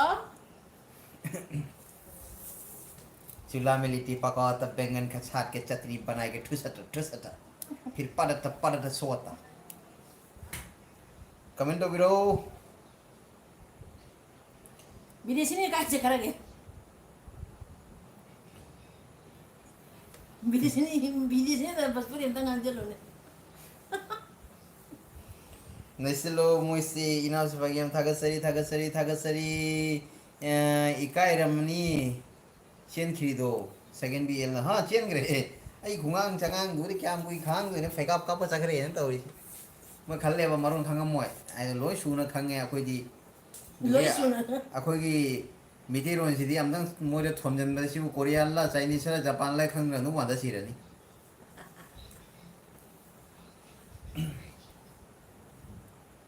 comment the video 182 member ni lei chi sino me 182 member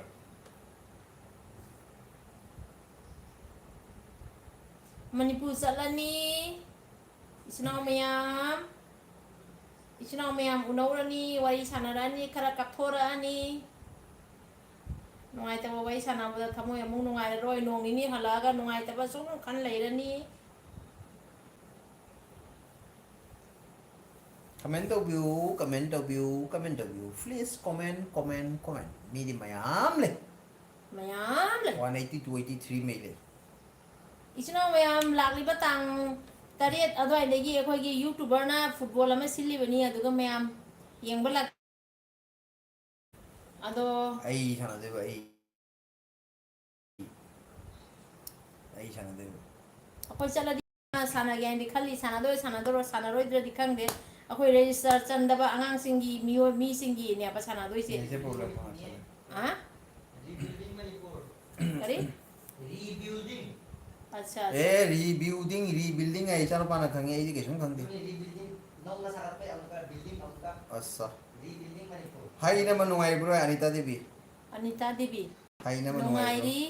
Anita karma Anita no kadai gino Anita se koi manaki Anita ra karma nom ta hai biyo kai lam dai no ai na ngasai de gi sugya mangang na petre to ai ngona kanam hangte mamai tangai ka tang u le be mi se ko re yo tanggal lu santa yani tanggal lu katang sang ai kuki nate mi gi maram mullaga mi gi pama mullaga changwa kuki to nate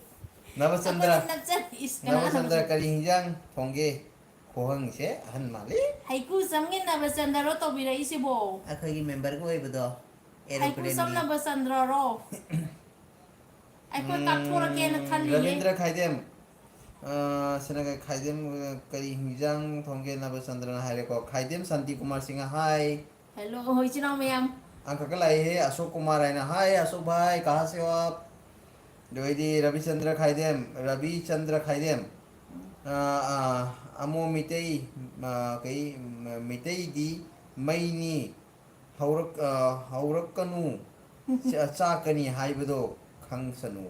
hoi Anita Devi Udaipur की दो नी काउरब्रो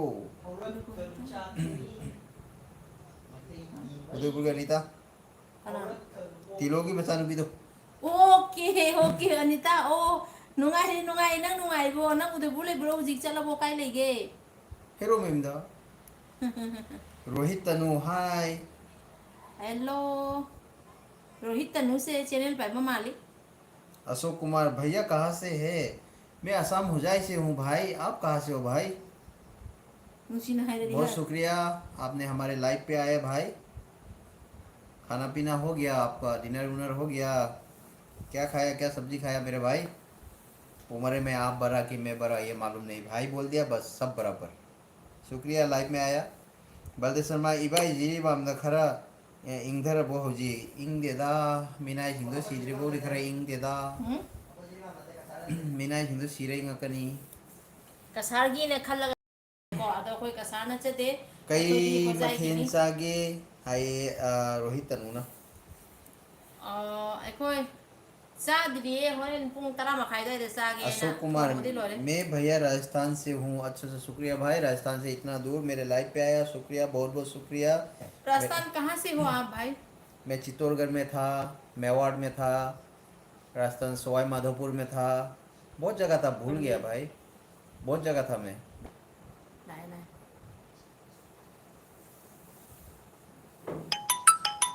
अच्छा कई को मैं तो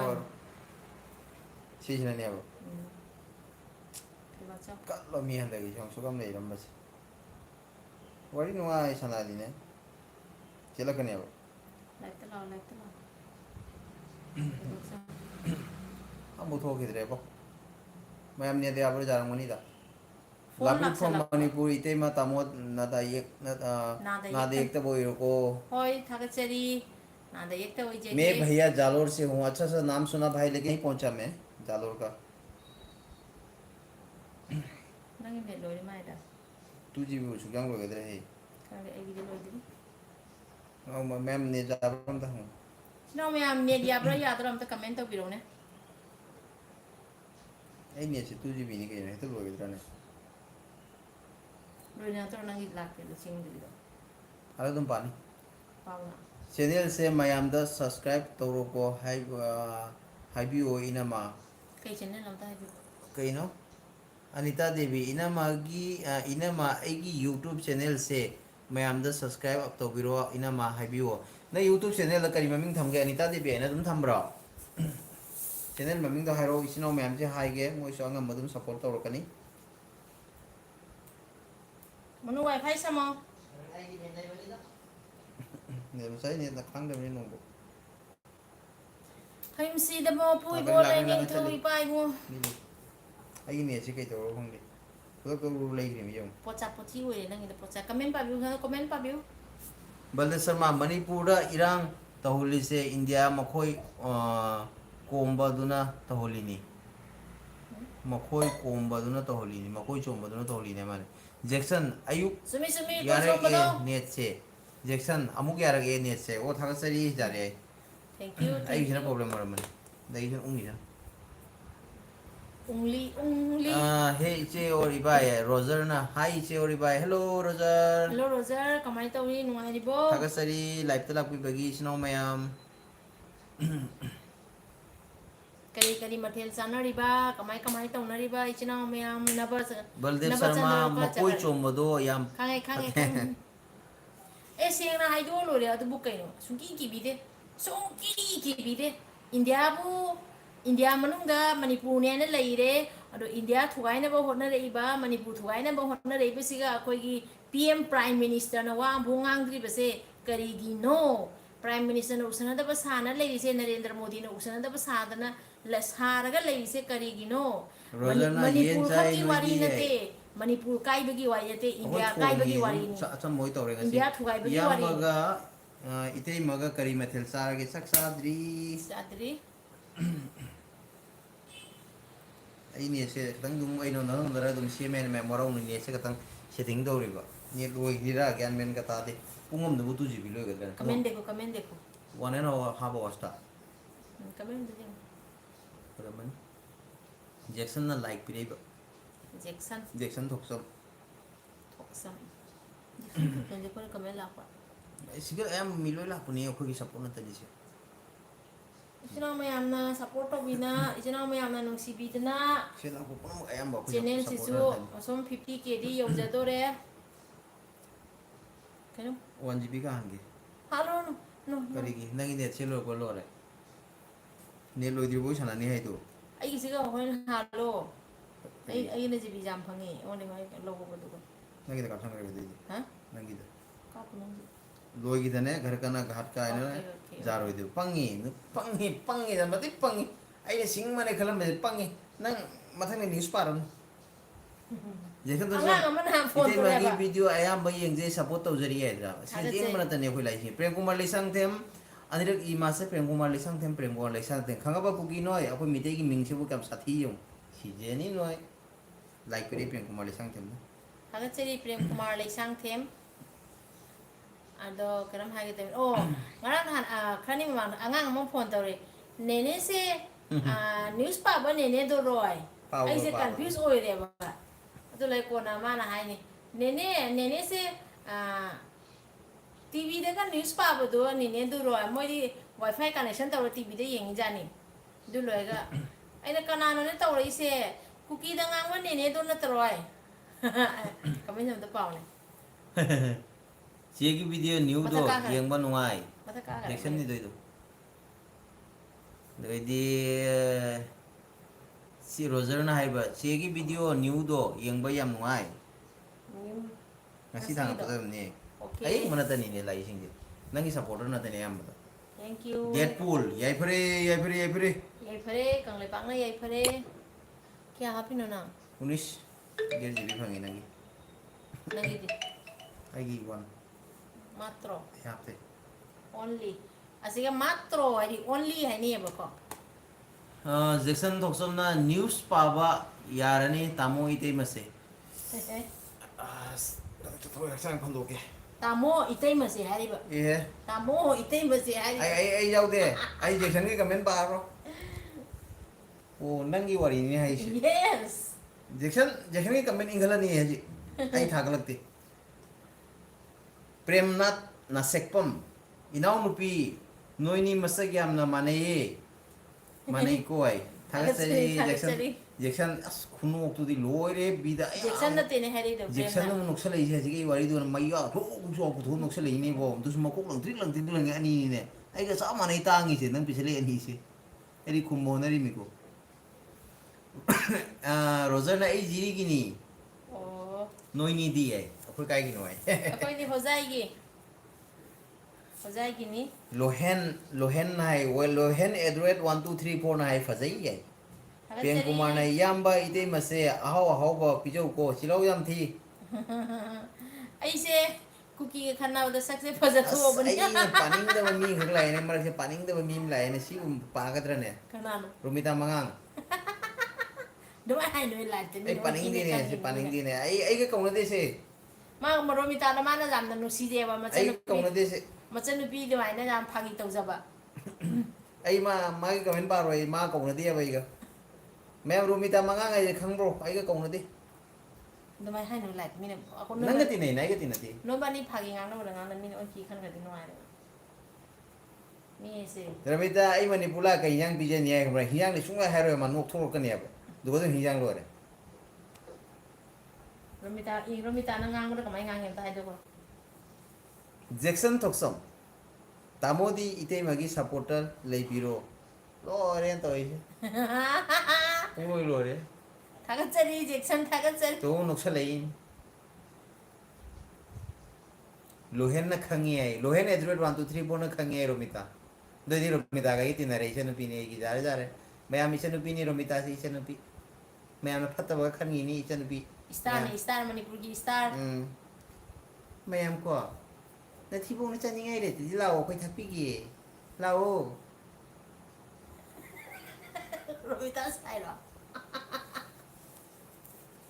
itei kaino itei ai sauradi natai charoi ko ai to haure ai gona saure Romita न cookie कमाई ngang ने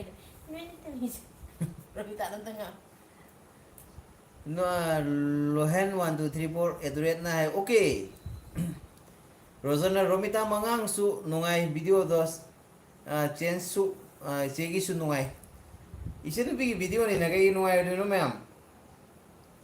isenu bi video ni मा हाय द रोमिता मंगांग ना वीडियो सेम बसे याम नुसी ना ngang ye ta ako jena ngang dro di mobile changa sathok dei phim ni ai ho da ngang ani nang ngang ru di ai na ba sauning wani na khang ne ba ma khang ne pang da ngang ye Romita ne ing na thomak ne ba ing na thomak ne ba na chong lak ne ba ani se ing na thomang wa lak pi ne ba ru ku ki do kai se ni ne do me de sita ba phone भलाई Baldev Sharma Manipur ima leibak sing amuktang di chatke haina khali adubu ai irai bak thiba siga khangde Manipur ima leibak siga chatpa phangdoi ba khangdre soidra phangani lai to khramu ido pa khangmu khramu soidra yo Kanglipak mai tay ama oina poksa bagi di Kanglipak se amuktang to isu chatpham di thok prai khali asiga lei bai khoi ge mai tay gi maman yamna ba lai phama aham bada kangla da lei bai do aduga khoi gi lei ba Bhumita ningombam yam nusie inause nangi nusie ai jaw ai support lai rage ma'am Chari Romita butaram no se ai live ta lakpi bagi tolaba nabung ai live ta lakpi bagi Romita butaram no se heng si tanga yang ho thomam nanau gi mahuta kari paunam bagi lai nganu chari gi paunam bagi Romita mo paunam bagi asang om zakhare pa hudare do nganu gi mahuta i morok bai tham ge ne to ise nganu gi mahuta morok masinga phajaba as Romita mo paunam bagi asang om la ko paunam manati rojar ni atopani nganu gi mahuta ne ai gi morok bai tham ge law ai pija ge law ai dina phai lore dan to ise ai sendo phabni he Romita gi khangdi sendi phabni all Manipur gi sen Romita ma pung je jam ro poni hauru lau ja ponde khujin no nai ma khot padan mi do dum lo are no si bai chang ge muro ko pija ge law ai to ise nganu lo gare Romita kai mathen cha ge ma de hau sara mani nga thong awara pa leitabni kedawni jen kangninge thok nganu kangninge thok hameng kangninge thok chaning batini ma sais mayumda masagi loirim nga farm ga se acho so tari ni pa ni lei o ka se samna ngai chani muk lei me acho Ay, nang ina jale. kangura mayum siga ngari nga ga se jala so sareng ga se ba jala ni kanga lei sabiti sareng haido imung changi mi kangura ramitai mem do at pa leiti mapum ni janjan thammi Pamitan hari kan ini kita ini yung sa awat pa lagi. Roger na sila ay Romita isi ay sana bani ani si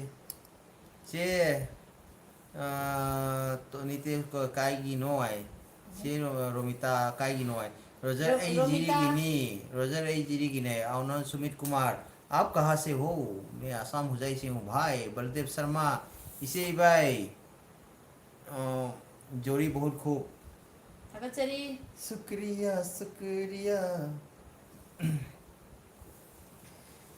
Romita kare hinjang sage nang hau sa zo ne haji pudi haira su kesum kai de haidro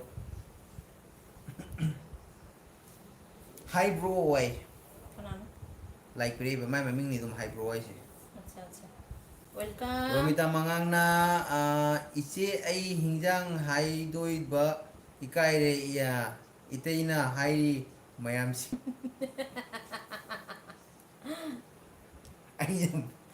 aina hai ni mayam no ma hinjang hai tu si kai re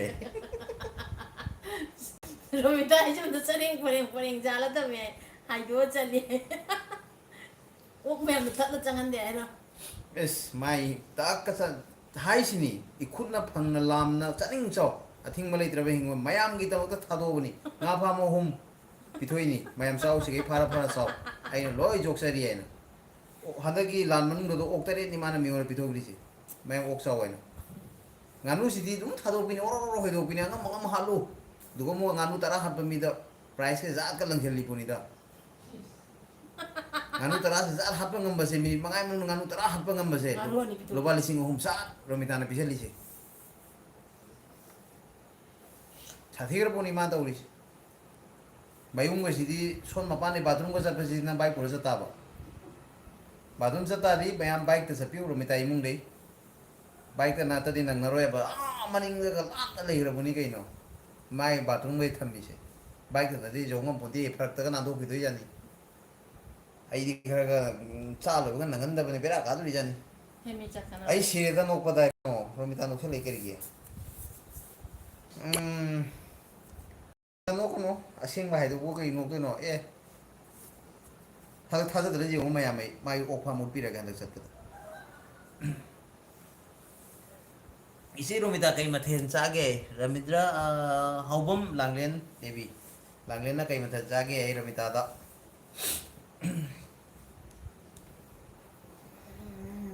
Ngak sana naga lo selasi pung tara makai dah lupa. Romita sathi ko pune mam mokun nam na nang gari ke ja le puni leng ja roi mera pai bi ni ba gari ke leng am mode mana ka pai gi gypsy to ngang na le ja gari che loi jati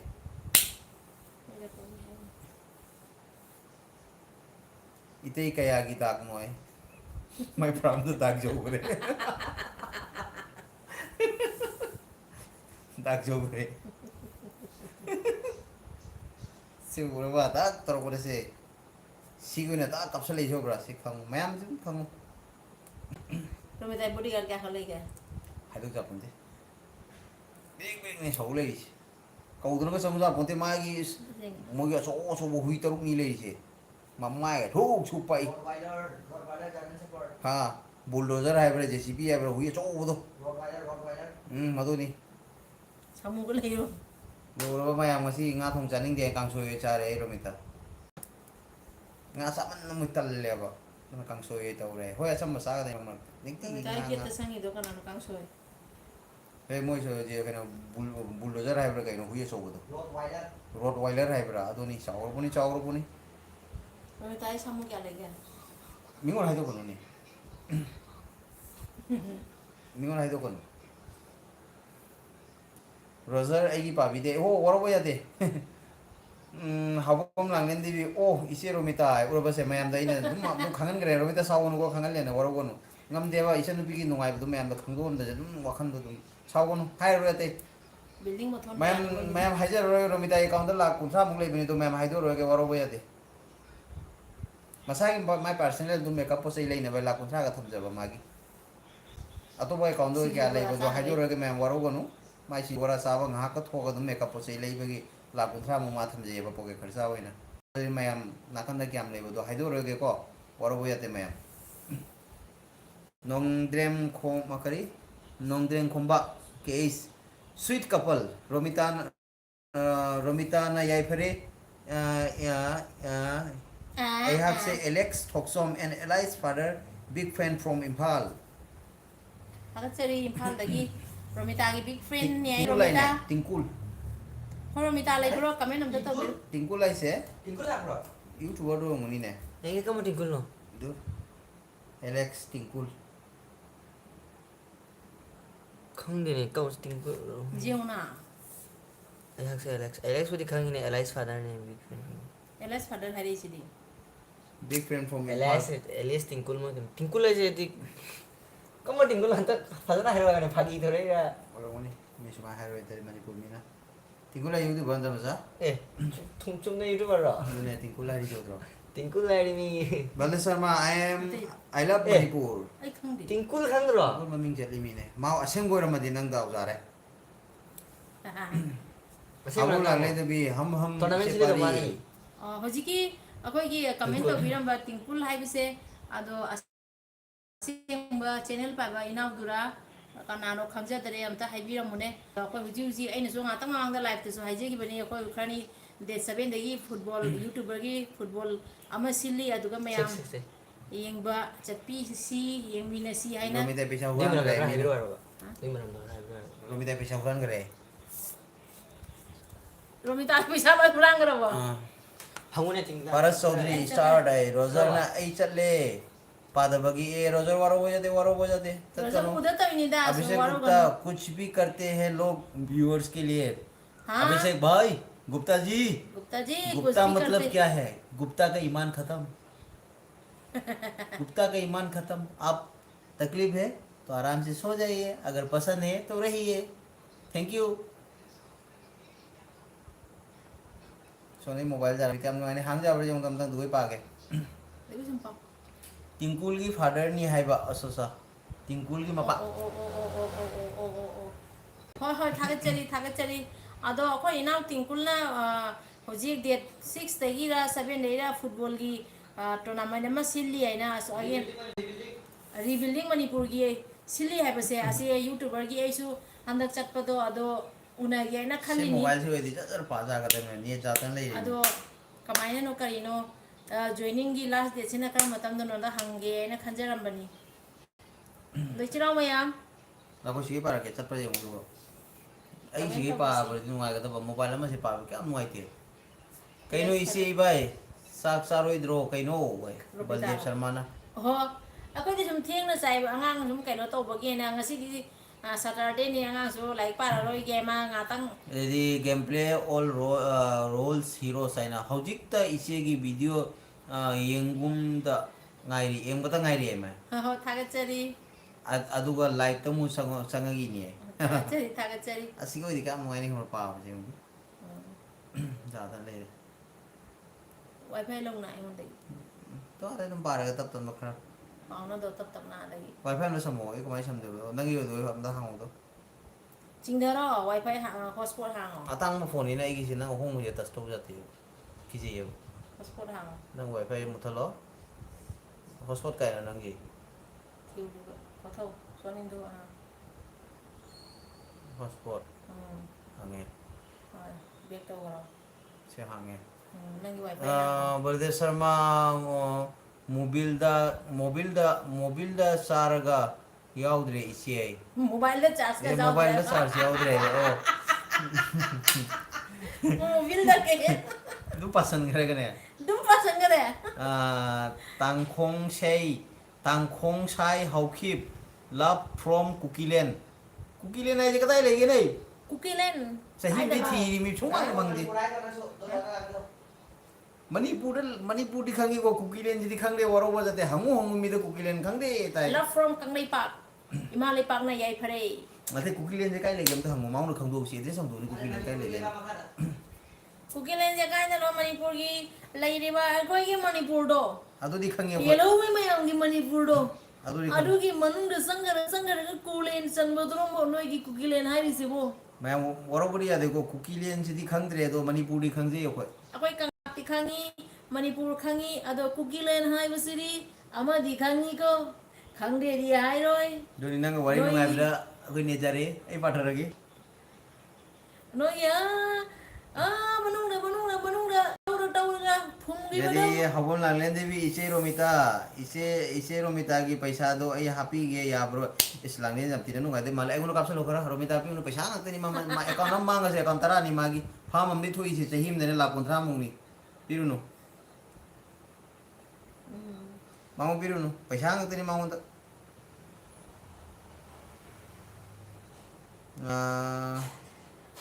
masih bihari jam cang jam utpat ngang mida Bihari कहाँ गए comment करके comment इसे बाइबु यामना थागचरी कनानो comment Ming दो हालो ने Ming सुपा बिरो comment पा बलदेव शर्मा अच्छा हबोन लागलेन देवी cookie कई मथेन थोंग रगे कोई नो कुलेन निको बलदेव शर्मा जैक्सन थोसम कुकी चनपी अमा चंगसिलगे सीडीए रोमिताना लागलेन इतेगी फोन दो हाई बने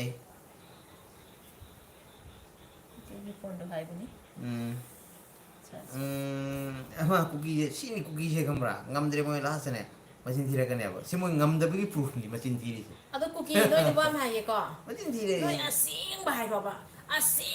रोबा नोय से फी सेटपा खंगते बसे नोय खंगब्रा खाई ओ सॉरी नंग हायरो को या नोय कुकी नो इन हंगी से असिंग बाहाय रोबा नोय ना हां बचंग पसे मिनाय वेने चांग कि मरे नोय खंगब्रा कुकी नोय असिंग बाहाय रोबा नोय न थिपोंग सा बसे माइरेन पान त फुटलगा सारागा ले रे जे नोय कावरब्रा पैसा पीरेगा मीनाय वेने पुसलक नै नोय कावरबो मीनाय वेने पुसलक पने से कावरबो हाइबी रो नंग तो ने ता थारा को जम हाइबी रो मी खंग ले दु मो काय बी गेरो हाइबी रो कपकी कुकी से ngang man bada hau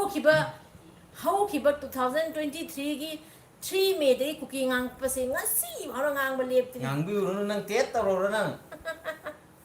ngang bi no ai te ngang bi ro ai na hai gre ngang bi no khang gi do ma ta thu no hai bai na tara ma khai ta o san ra ga loi sela si koi china mayam so ka sak sana ba pathana ba matam ni sum ngang wai sana ge na thokla mani life si ga đuổi đi mày em lên mình hay chỉ cái nó gu là cái nó param mình đi mình cái thằng con mày oro vậy đi đây sang cái che ado kuma u jano du ke no ni ne photo na te ne do asing basaktam ay usar ki sarong ngang ni apa oh surprise cookie gi surprise phong sai sau kip ki surprise oh noi ba cookie noi asin noi pa na ne asing basaktam cookie ki asing basaktam cookie ki asing basaktam ni ma'am से cookie ना में मणिपुर संग वे asing basaktam tu मैं ubra cookie ki han में मणिपुर संग कि वे asing basaktam yengo ai cinti para uraba mayam kukinahan mo manipur sang kiwi asing wasaktam ado ni kukinahan mo manipur sang kiwi asing wasaktam tam ako loy thammi comment hai bi no ason la na ko hange se romita mi nem tang ai bi ko sino me ma barak pathar ke isanu bi romita saur mani barak pathar ke hey kana sang Anjang ini aku. Nako. so tinggal lama pasi tinggal lapa सुंदर कु तोंगदना चटपा मफम दुबु कुकिलेन को बने रविचंद्र खाइदेम थोई खाइदेम ऐसु नापेत लाखपदा रोमिता होइदे संगी रा संगसी रा खलिनी नापत्ता तंगी लोय खंगिनी Romita cookie na lakpada mafi setana lakpagi hauna bi fi seta bagi wangangani. Ai haji uki photo to mayam muna jengbiu. CRO Pro hai Fajaye aduni wow uhorena langlen uhoretna cookie ga seng basaktam aduni aba ini uli do. Mayam muna jeng uhoretna Ravi Chandra khaidem wow hai machin men kare. Aduni cookie ga seng basaktam me thajati aba kamra. Nongdre khomba ke mananu ni moi do third class taraga ekhoina kamaina fourth class tagadro Romita na yai fresh you at top.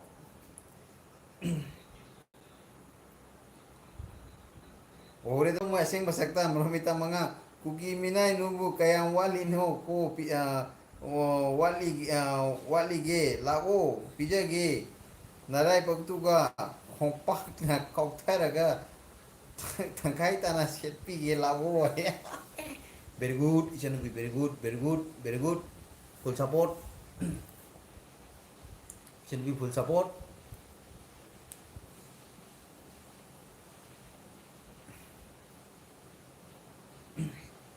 Mento bro motor sa video hodre war we ate Mento bro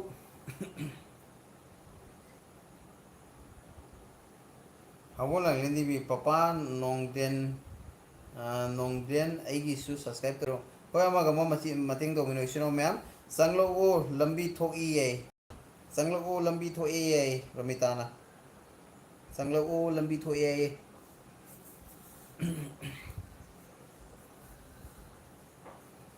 Sanglak o lambi thok e hai isino ma'am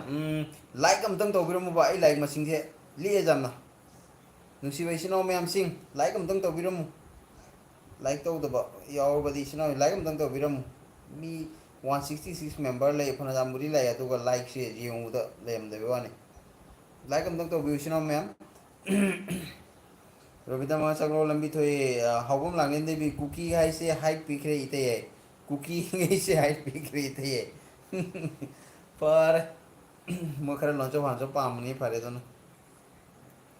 isino ma'am like am tang like to bi mo please like masing gi je mo da katang ta le channel live sana bi like ki khara akoi gi mathau khara oiba adu na like khara mathau ta ba akoi sim channel habit charo ko kambu si like jangai mukti oiba kai ai adu dona ni मैं वो robo जाते like हम तंग तो बिरो मिशनो में हमने Alex nong doma Alex nong ningombam ada mora kana ada hai no de khangre wo robo yate engon da hai masu kari hai ni metai ni na thagatsari kuki da hai bo masu thagatsari hawon lang len de itei id ngasai na like to khrabni hoi thagatsari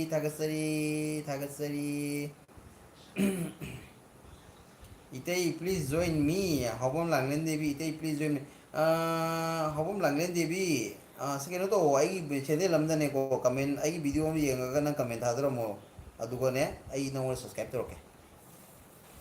Alex kanano ada mora kanano ai Ramitana hangai Alex ta kanano ai ada mora ise ko Alex tapi ramo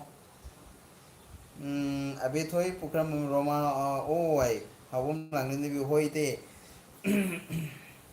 Alex Ramitana hangai tapi ramo hoi ai mo do ramata so ai thank you cookie do mo thank you kari do ni mite masamna sida boy ramta su thank you cookie do ramta su double thank you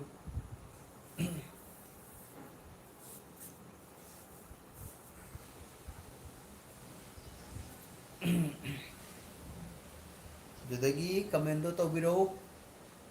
Alex ichanu bi Ramitana hangi sigi paukumpi ko radana kanada no ada mora hai do ai bibi kro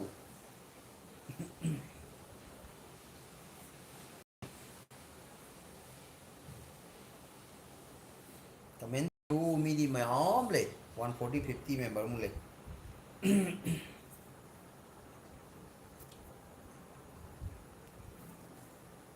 149 Mamo agu mamo kari yang sa gato sa cingdam birak lagi chaksadri ꯀꯔꯤ ꯏꯟꯖꯥꯡꯅꯣ ꯈꯪꯗꯦ ꯃꯥ ꯇꯧꯀꯣ ꯃꯥꯏ ꯁꯦꯝꯅ ꯈꯣꯠꯇꯅ ꯇꯧꯔꯝꯕꯅꯤ ꯑꯩꯗꯤ ꯈꯪꯗ꯭ꯔꯦ ꯑꯩꯗꯤ ꯆꯪꯉ ꯆꯥꯔꯨꯔ ꯂꯣꯏꯔꯦ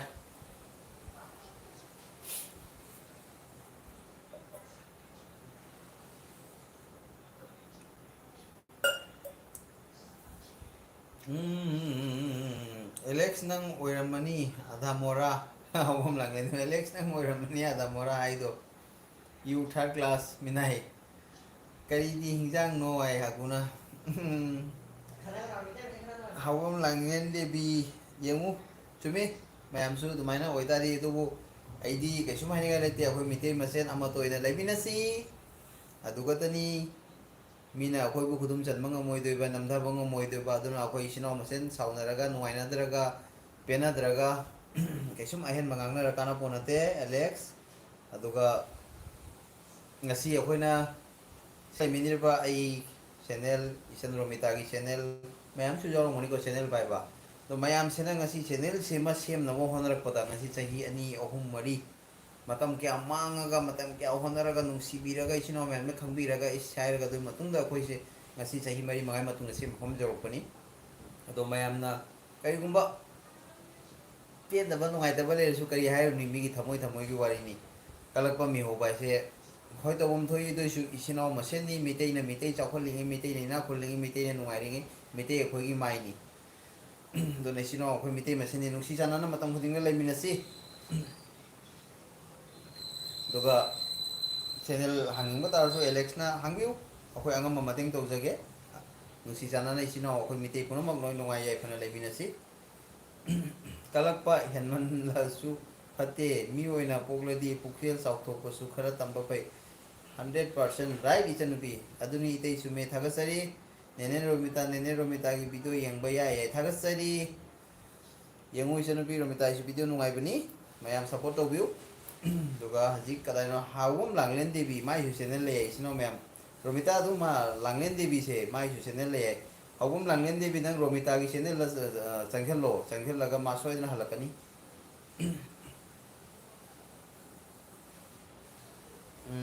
aguna hai yengba nungai haibani ko hoi khangi ko yes right ise romita ado channel sanaba mina khangani channel ja horoko matam na kayam jati wai khangda ba mina di chaksa ba ado hangbiu akoi angam mateng to ngamba khona jage sinau mayam lei manipur da sinau mayam romita oi lei ai lei mayam lei nawo mai oi lei amma lei mayam lei haira ga inau channel do Alex na kari mo pen da bale su akoi na mateng to ro chingan ngambra dum yeng jage yengingdradi yengano na thole ta mi male adoni romita ma sa sak par gaino Tagasari aku wai. Jadi muan maro mari kairu. Kopi orang mana? Hawan langlen demi isi ramita gisap lainnya ye. Oke. Ramita langlen si lain jadi. Dan nang na tahu dah boy di yang kelom nang tahu bigo. Aisu Manipur ni aku ongo.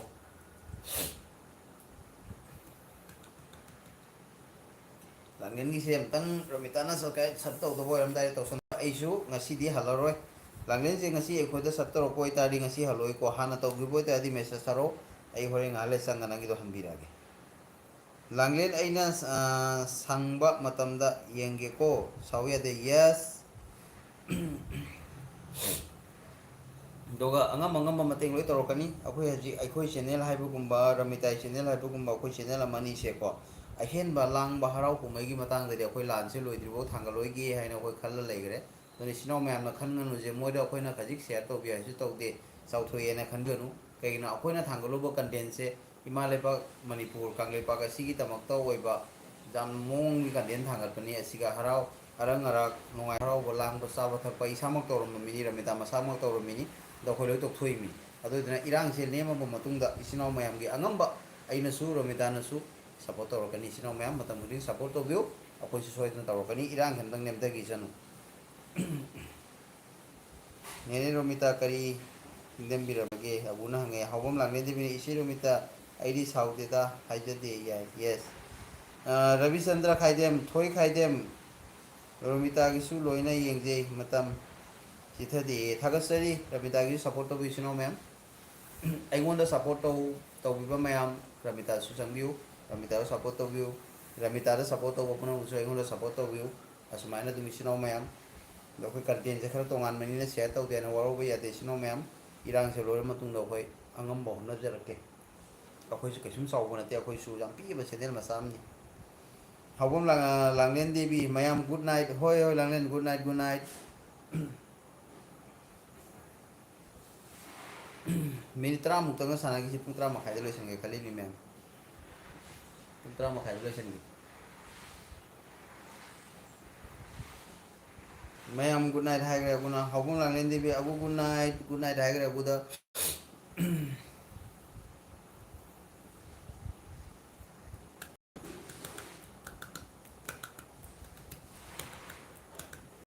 Comment तौबियु Ramita Mangang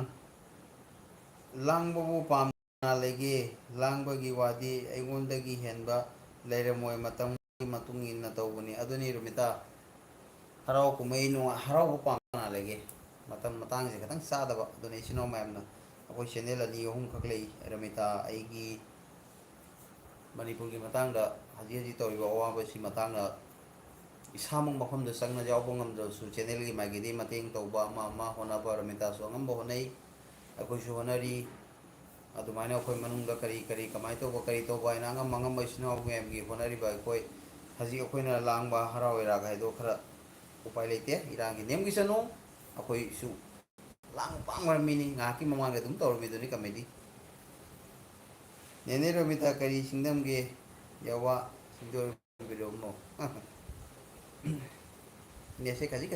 cepat betul. Nuksi bayi sini nama yang ya orang bedi komen tahu biramu, nuai apa komen tahu biramu, please comment.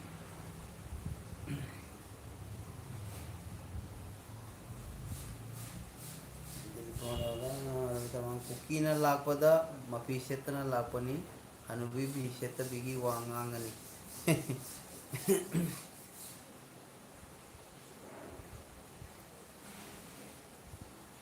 ऐसा करे season पिने वाट home ले में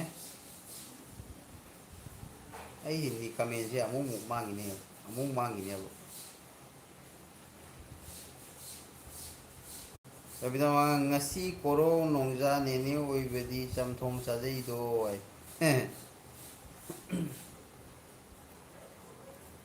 jam hai koro nongja ado nongja ka ekhoi di khang de I am shortcut man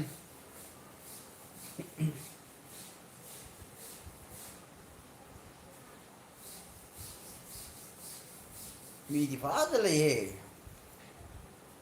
comment खा तब पे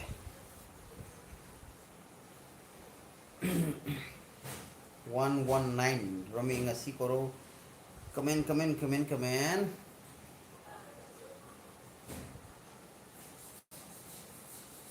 only 10 botani sa 10:30 botani ko sino me nandrei bam na ngasi koro nongjagi nadairem na ngasi koro nongjagi kuman pungpham gidi lobuk ta tawa tharoi singdam jaye naina re faja nai re agusu ningan den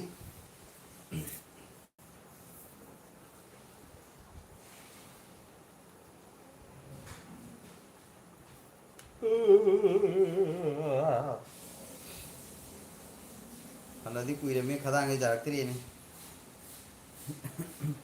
misi nama, tu henggal lagi 152 ko lagi kali, mai pema, dah beli gara-gara henggal lagi ni, comment to view,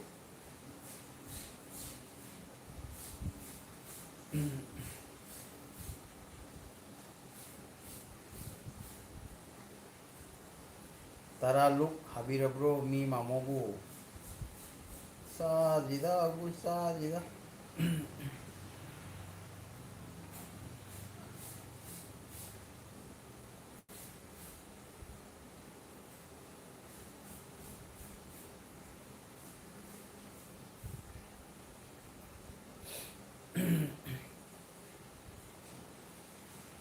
comment to view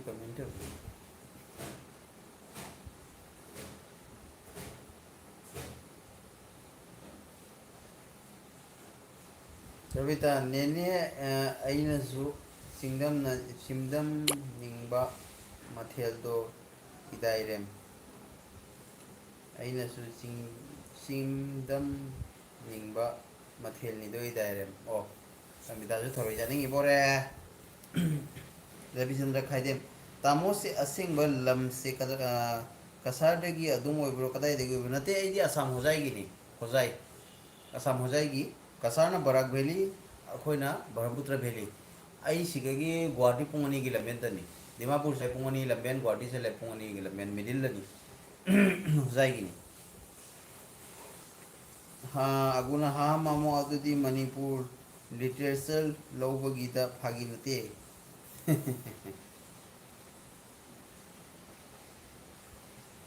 Assam हो जाएगी असम हो जाएगी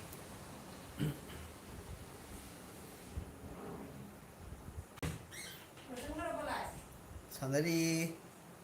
मीजे कुंदा दिलायन तुम हेंगले 147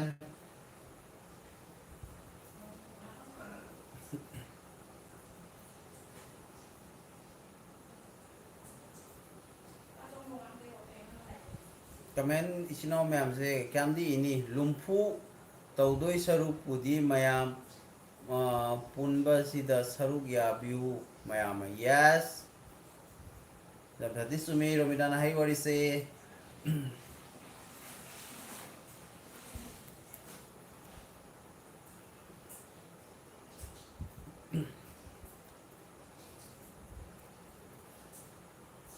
comment सुतो भी ma'am से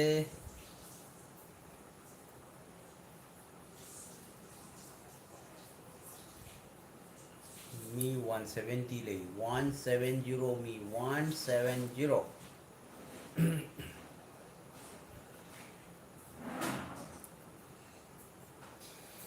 चिकला होइबा नतबा नहीं सिंगलोला से लंगंदरे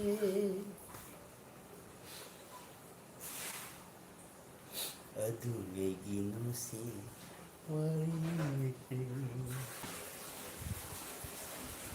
थमोइदा उन्दुना लैहरे थमोइदा उन्दुना लैहरे अइगी पुंसी ओइदरे लैकंला गुमहानो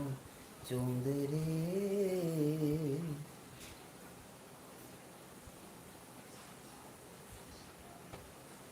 आई नुंगाइरी इतै लोइबगा यागिरोय आइगी वीडियो एडिट तौदोबो तौद्रबनी अस तंदना हयेंग थागतकेना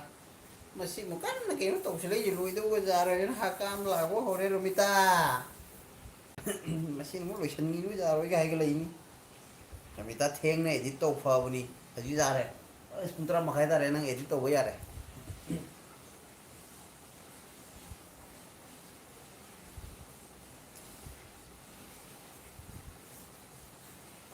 Oh.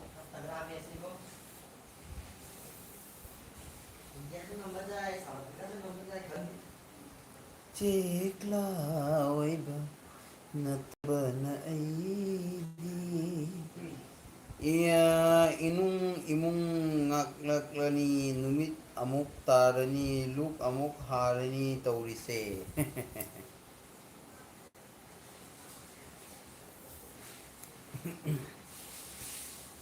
Yes, yes, yes, Mr. Agu.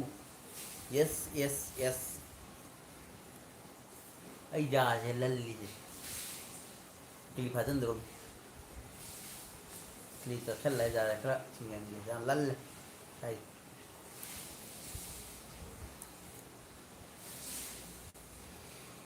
कुइद्रे लबुक थरोई चा फंगदबा पाट की चा बदी महाव याउदे Yes, yes, yes. कुइद्रे अखोई जेरी तो चाबा हौरे फंगे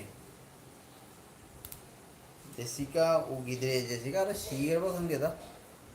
हाथखरबा खंगदे मा खरनी खिस्तान की ओइना पानाबा ngambo दो एई मतुंग दे मा मांगरे हातोखरबा खंगदे मा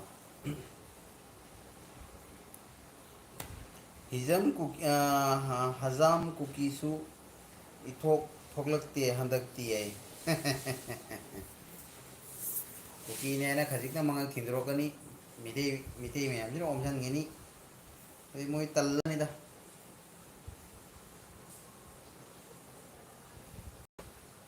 नंगु असुम निंगसिंगदुना लेरे निकुप अमा नंगु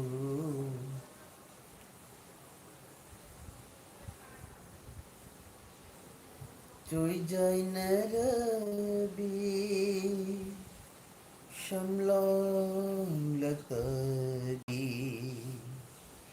आ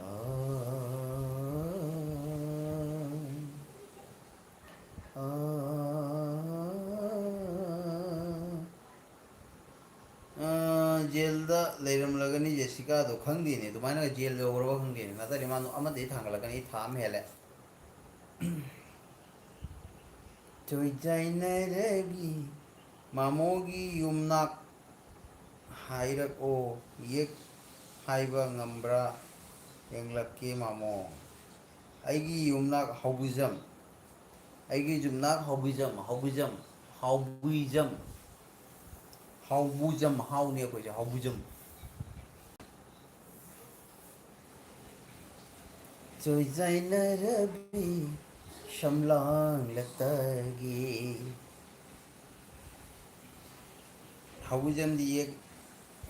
leita kuman ni yes kuman jek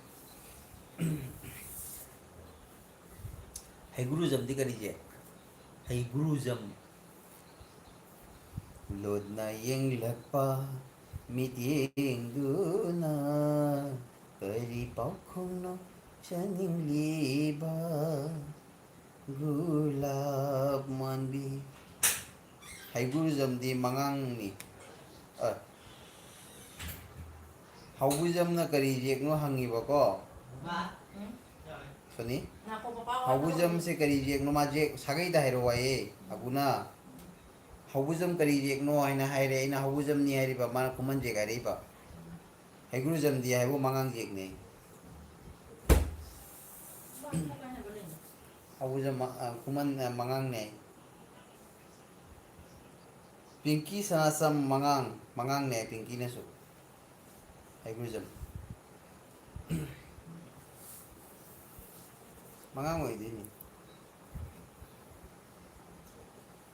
lod na yeng lapa man na ipam gi mangang na ikhoi gi romita gi mapam gi sagai kuman mapam kuman na ipam gi mangang na ikhoi gi haji haji lei mafam da ma mangang do mem palai ba kuman na I am Kuman. Ngom. Ako na ngom. Nabasandra igu jam. Sanasam su mangang ni. Aku ma meter orang kayak literature kayak nama ini ma oye. Ngangom di kari jek no. Ngangom. तथलो के द्रगे मैं तथलो के सब है जमा रूप के विभिन्न मत होई तो क्या ताकि किम दो तथलो रे तो बुकरी न क्यू रे ने ngangom di luang ni yes right haigurujam di mangang ni yes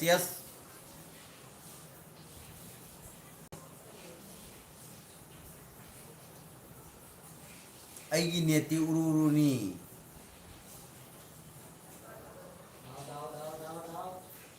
net khatang numai rak tre ne asuni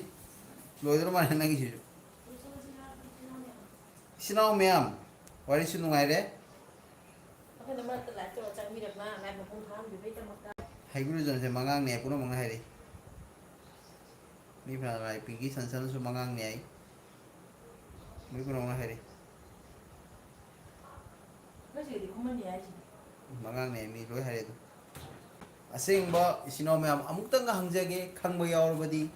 haigurujam gi jek se karino amtang takpiramu akoi khangdra lai akoi sigana mo amu kuman ne ai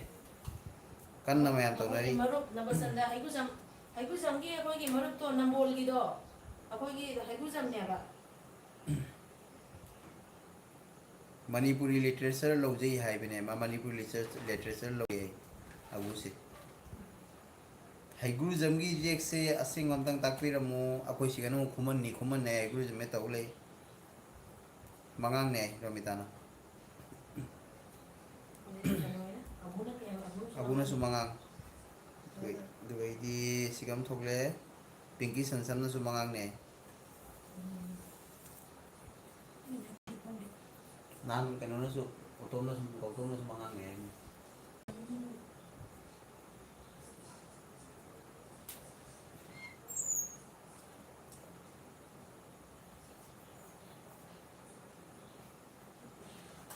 ꯔꯣꯃꯤꯇꯥꯗꯣ ꯊꯦꯡꯉꯦ ꯔꯣꯃꯤꯇꯥꯅꯗꯤ ꯁꯥꯎꯔꯤꯕ ꯃꯥ video edit ꯇꯧꯗꯅꯒꯤ ꯊꯝꯃꯤꯅꯦ ꯍꯌꯦꯡ ꯊꯥꯒꯠꯅꯕ video ꯑꯩꯒꯤ live ꯎꯕꯗꯩ ꯍꯧꯖꯤꯛ ꯃꯥ ꯃꯇꯝ ꯊꯦꯡꯈ꯭ꯔꯦ ꯑꯗꯨꯅ live ꯂꯣꯏꯁꯤꯟꯖꯔꯨꯏ ꯃꯥ ꯀꯔꯟ ꯇꯥꯔꯦ ꯃꯁꯤꯁꯦ ꯕꯦꯔꯥꯅꯤ ꯃꯥ ꯂꯥꯏꯚ ꯂꯣꯏꯁꯤꯟꯖꯔꯨꯏ ꯃꯥ ꯚꯤꯗꯤꯑꯣ ꯏꯗꯤꯠ ꯇꯧꯕꯗꯣ ꯇꯧꯗꯉꯩ ꯃꯥꯁꯦ ꯑꯩꯈꯣꯏ ꯚꯤꯗꯤꯑꯣꯁꯤ ꯆꯪ ꯂꯩꯔꯝꯃꯤꯅꯦ ꯍꯌꯦꯡ ꯂꯥꯛꯄꯗ ꯂꯦꯃꯟ ꯖꯨꯁ ꯄꯤꯖꯔ ꯂꯣꯏꯔꯦ ꯍꯌꯦꯡ ꯂꯥꯛꯄꯗ ꯔꯣꯃꯤꯇꯥꯒꯤ ꯁꯥꯄꯣꯟ ꯃꯇꯨꯝꯗꯣ ꯑꯩꯈꯣꯏ ꯑꯣꯖꯥꯅ ꯄꯨꯔ ꯅꯟꯅꯔꯦ ꯑꯣꯖꯥꯗꯣ ꯃꯁꯥꯒ ꯁꯤ ꯊꯤꯠ ꯅꯥꯜꯂꯦ ꯑꯗꯨ ꯅꯟꯕꯗꯤ ꯑꯩ ꯍꯌꯦꯡꯃꯨꯛ ꯊꯤꯜꯂꯨꯒꯦ ꯂꯩꯇ꯭ꯔꯤ ꯐꯗꯤꯗꯨꯒ ꯑꯁꯥꯝꯒꯤ ꯐꯗꯤ ꯃꯤ ꯆꯥꯝꯃꯒ ꯍꯨꯝꯐꯨ ꯂꯩ ꯀꯃꯥꯏꯅ ꯇꯧꯗꯣꯏꯅꯣ ꯍꯧꯖꯤꯛ ꯅꯣ ꯂꯥꯎ ꯆꯥꯛ ꯆꯥꯔꯣ ꯏꯆꯥꯅꯨꯄꯥ ꯅꯄꯥ ꯈꯗꯥꯡ ꯅꯣꯝꯕꯔ ꯈꯗꯥꯡ ꯆꯣꯛꯑꯦ ꯆꯥꯈ꯭ꯔꯣ ꯐꯥ ꯈꯥꯏꯗꯣꯛꯑ ꯊꯝꯃꯝꯃꯨꯔꯣ ꯑꯝꯇ ꯆꯠꯂꯣ ꯑꯕꯨꯗꯤ ꯀꯩ ꯏꯟꯖꯥꯡ ꯆꯥꯔꯤꯅꯣ ꯑꯕꯨ ꯊꯧꯕꯥꯜ ꯑꯣꯟꯊꯣꯛꯄ ꯃꯤꯡꯅꯤꯌꯦ ꯊꯧꯕꯥꯜ ꯑꯐꯥꯎꯕꯤ ꯑꯩꯅꯤ ꯀꯩ ꯃꯇꯥꯡꯒꯤꯅꯣ ꯁꯤꯕꯨ ꯋꯥꯏ ꯍꯩꯒ꯭ꯔꯨꯖꯝꯒꯤ ꯖꯦꯛꯁꯦ ꯀꯔꯤꯅꯣ ꯍꯥꯏꯅ ꯍꯪꯉꯝꯕ ꯖꯦꯛꯀꯤ ꯅꯠꯇꯦꯗ ꯌꯦꯛ ꯃꯌꯥꯝ ꯍꯪꯅꯔꯛꯄꯗꯨꯒ ꯁꯨꯝ ꯑꯃꯅ ꯑꯃ ꯍꯥꯏ ꯑꯗꯨꯝ ꯑꯃꯅ ꯑꯃꯅ ꯑꯃ ꯑꯃ ꯍꯥꯏ ꯑꯗꯨꯏꯗꯨꯒ ꯍꯩꯒꯨꯖꯝ ꯅꯕꯆꯟꯗ꯭ꯔ ꯆꯪꯉꯝꯃꯦꯕ ꯍꯧꯖꯤꯛ ꯑꯗꯣ ꯍꯩꯒꯨꯖꯝꯒꯤ ꯌꯦꯛꯁꯦ ꯀꯩꯅꯣ ꯍꯪꯅꯔꯛꯄꯗ ꯃꯥ ꯊꯣꯛꯈ꯭ꯔ ꯃꯥꯜꯂꯦ ꯈꯨꯝꯃꯝꯗꯕꯗꯨꯒ ꯑꯩꯈꯣꯏꯅ ꯍꯪꯅꯔꯛꯏꯕ ꯏꯆꯤꯟ ꯏꯅꯥꯎ ꯃꯌꯥꯝ ꯄꯨꯝꯅꯃꯛ ꯑꯩ ꯁꯥꯃꯟꯈꯤꯗꯅ ꯏꯔꯨꯖꯧꯔ ꯊꯣꯛꯆꯔꯛꯄꯅꯤ ꯈꯗꯥꯡꯅ ꯑꯩ ꯅꯣꯝꯖꯕꯅꯤ ꯃꯌꯥꯝꯅ ꯅꯨꯡꯁꯤꯕꯅ ꯃꯉꯣꯟꯗ ꯀꯃꯦꯟꯁꯦ ꯑꯩꯅ ꯄꯥꯖꯒꯗꯕꯗꯣ ꯃꯤꯠꯁꯦ ꯎꯖꯗꯕꯗꯣ ꯑꯩ ꯗꯤꯁꯦꯝꯕꯔ ꯖꯅꯋꯥꯔꯤ ꯑꯗꯨꯋꯥꯏꯗꯗꯤ ꯃꯤꯠꯁꯦ ꯌꯦꯡꯕ ꯅꯦꯄꯥꯜ ꯆꯠꯀꯦ ꯍꯥꯏꯅ ꯈꯜꯂꯤ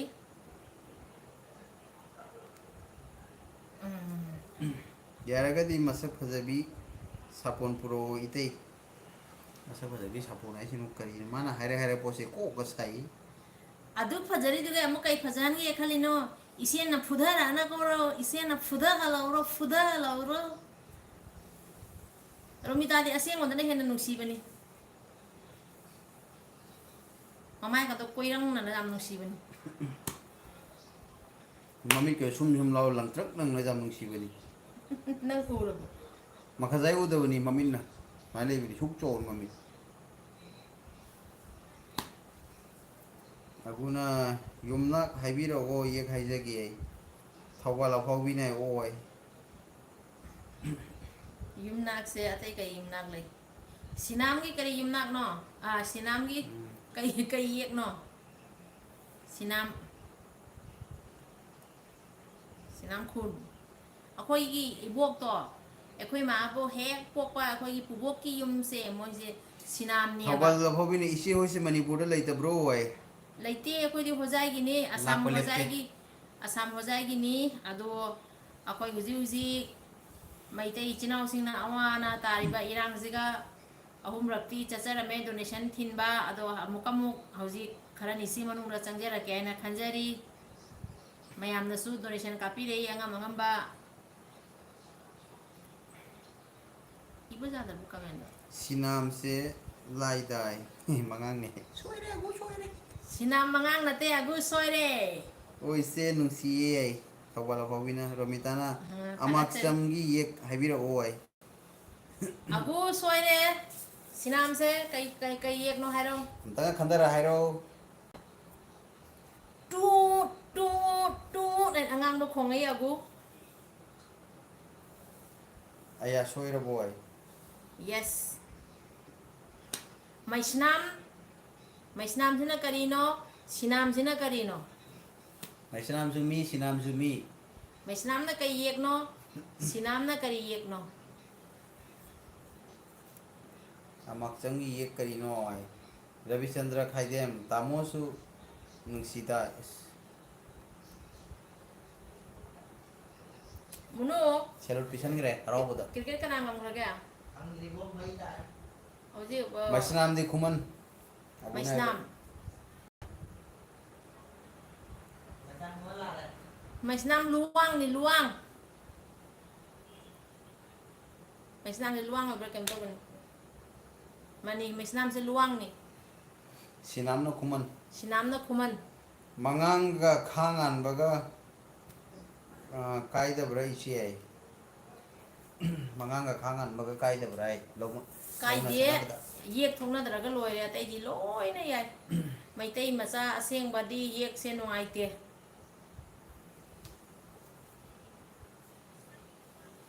Lai pak na taru ra di khat re adu er ka su khang na to di phate. Magundi kat majek ni. Mai tai gi yek puna ma kya ma de ge hen ba. Chawbo jek jam basi Kuman. Kuman je sathine lagi rami hek chalu Kuman.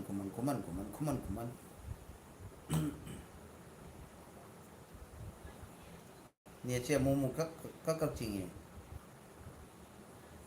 Ramita Mangangi jek karino.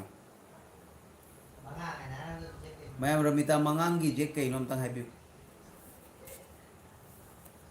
Ado he hai ka mon dai thagat sari. Ramita Mangangi jek karino.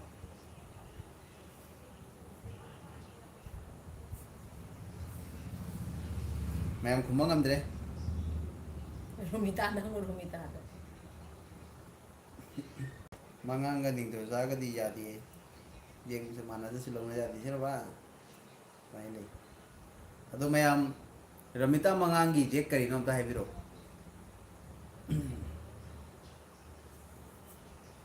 Jek manra ka ta sati. Tongan lo su long na jadi bole. Jek tina mai important na ti. Manganga ding to zaga jati. Adu gi maram di phajana khang de. Khang da banina adu matang de Thak khang ngam de. thaksa bai saksara bro. Sadri.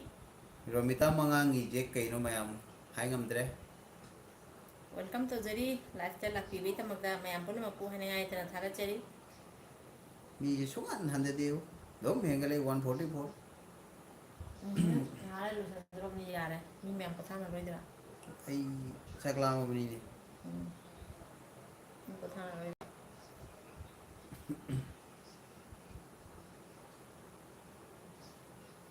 Agu ai haijage mangang popi sigi ming poksi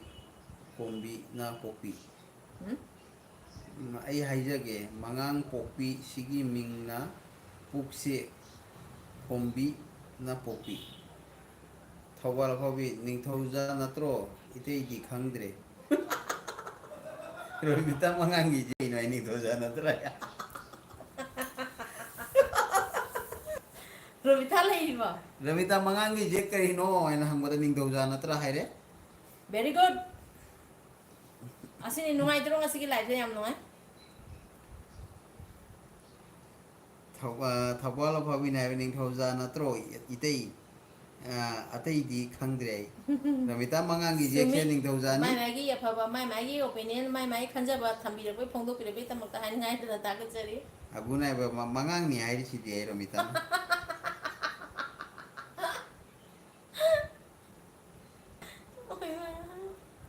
Aku kok ngawra ni. Ramita Mangang ko ka ngauri ai. Robita mga nang Mayam hai bang Ramita Mangangi je se ke ino aina.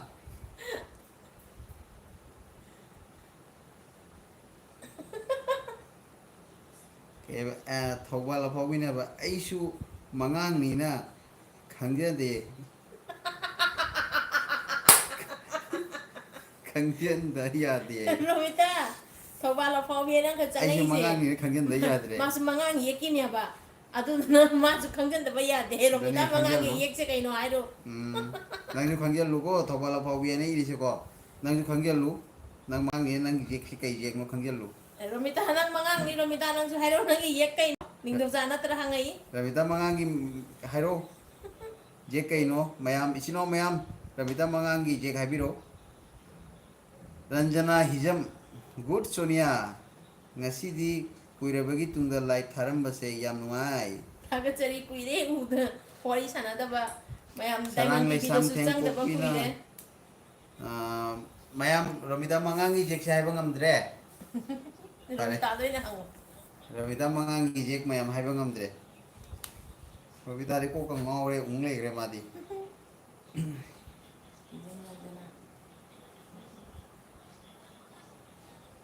ya abu bo ngawre ji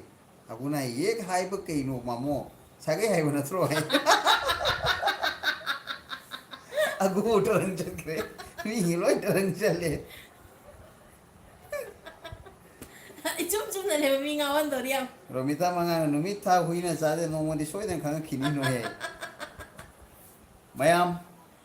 Ramita मंगांगी ये करीनो असे हाइबिरो जाम important नी रमिता मंगांगी करी एक no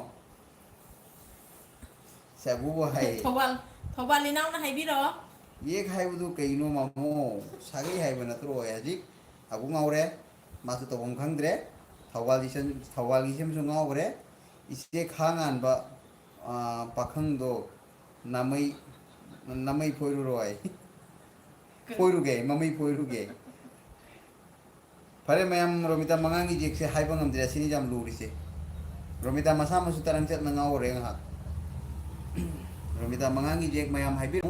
मी 170 member नि लेसे 170 member सिगा 100 member दे कोइ मिते सिनो ma'am न तै उरान money अदुगा Ramita मंगांगी ये खाइबा ngamdi जाम लुद्राबा मैम रमिता ना जे हाइरे नुमित था हुइना सादे नोमदि सोइदना खंखिनि नोय अबुसु खंद्रे रमिता मंगांगी जेक से कई नोय ना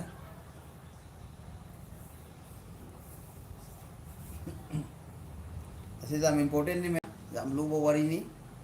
मैम रमिता मंगांगी जेक खंजन बिउ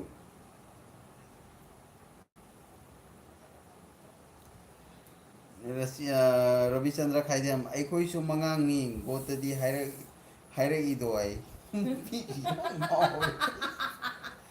गोत्र नि हाइरे इदुए ni tang nang chatle ning do jani ai thawala hawina ne ko robita mangangi jek ning do jani Ravita नंग खंगौ रो ngasi lagi nangi yekse ning do jani ai Ravita mangangi yekse ning do jani ai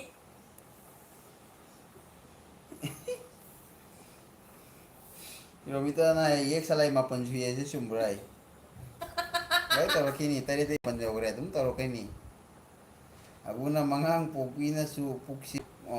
khombi luang popi haimu leima kuman popi tongjai lambi angoma loi puthore abse robita mangang jek thi bom kan da masigi khalu hai ri ne kangi skin shot lo tu ngang ngang ngai dei mangang popi na pukse khombi luang huimu leima kuman popi na tongai lembi angom popi pithet leima moirang popi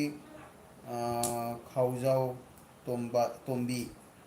khangan ba popi tali leima sarang leisang them popi nong hainu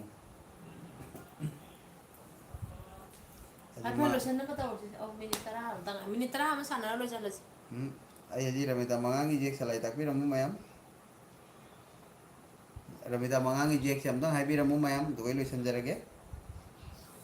USB से सोनिया हाय hello nongai ribo मी 177 96 लग रहा मु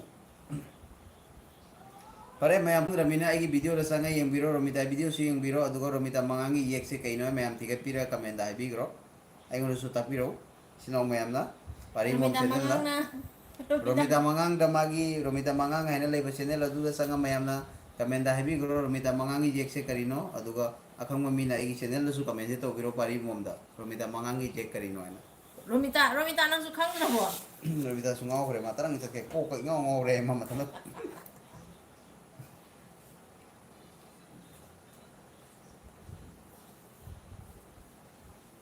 mana kan se kang sik lai ni kama 170 member ले नहीं सा पिजर इधर ये बताओ रे मैम से ma'am sak pija dori dori ya bro bita mangangi jek phangdri bo ma'am thian ngi ngasi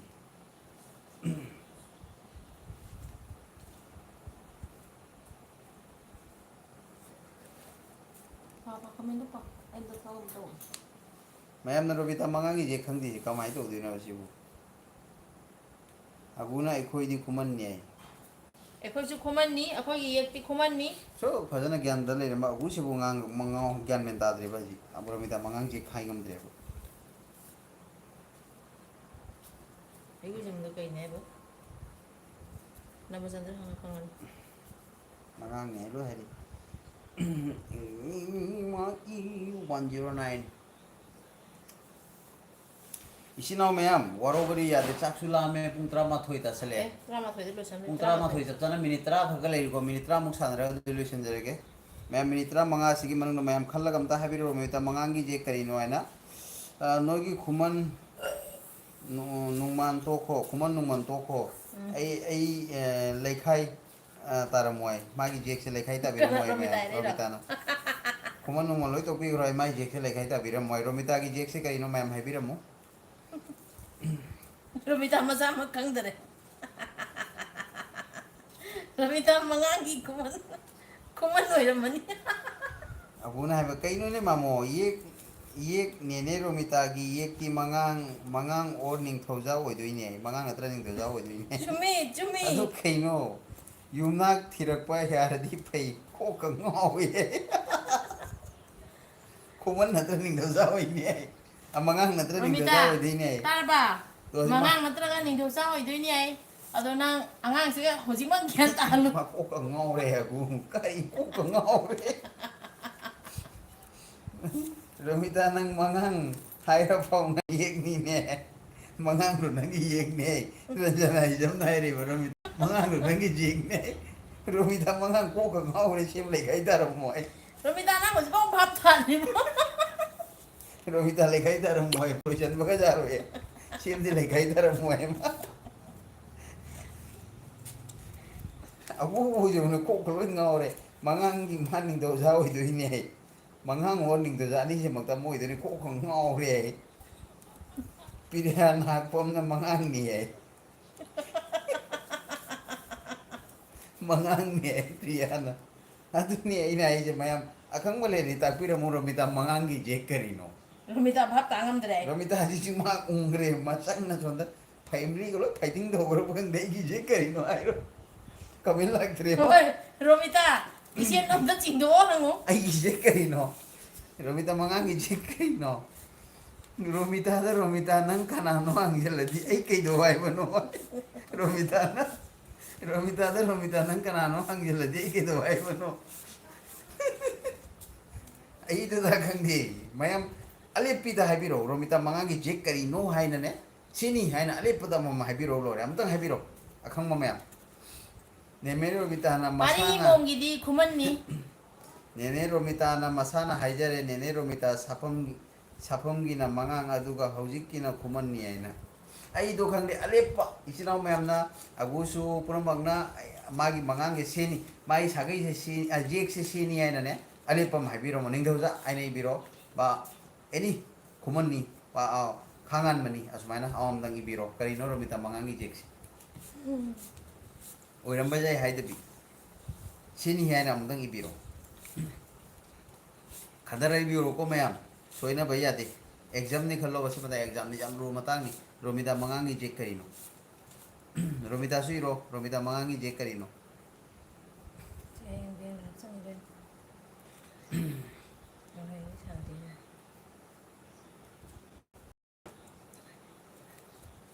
ane harau harau kamen do siram di aku na kuman ni ai โรมิตามังกีโรมิตาเลยบราโนโตสโลอามาลาเอคุมันนี่ให้เลย ramita aku na kuman ni ai re ranjana hijan id luang ni gotra kaisok ni ai nati romita mangangi jek se kaino hai ba aguna ipam gi na mangang ni hai hauji ki na mangang ni hai kang de da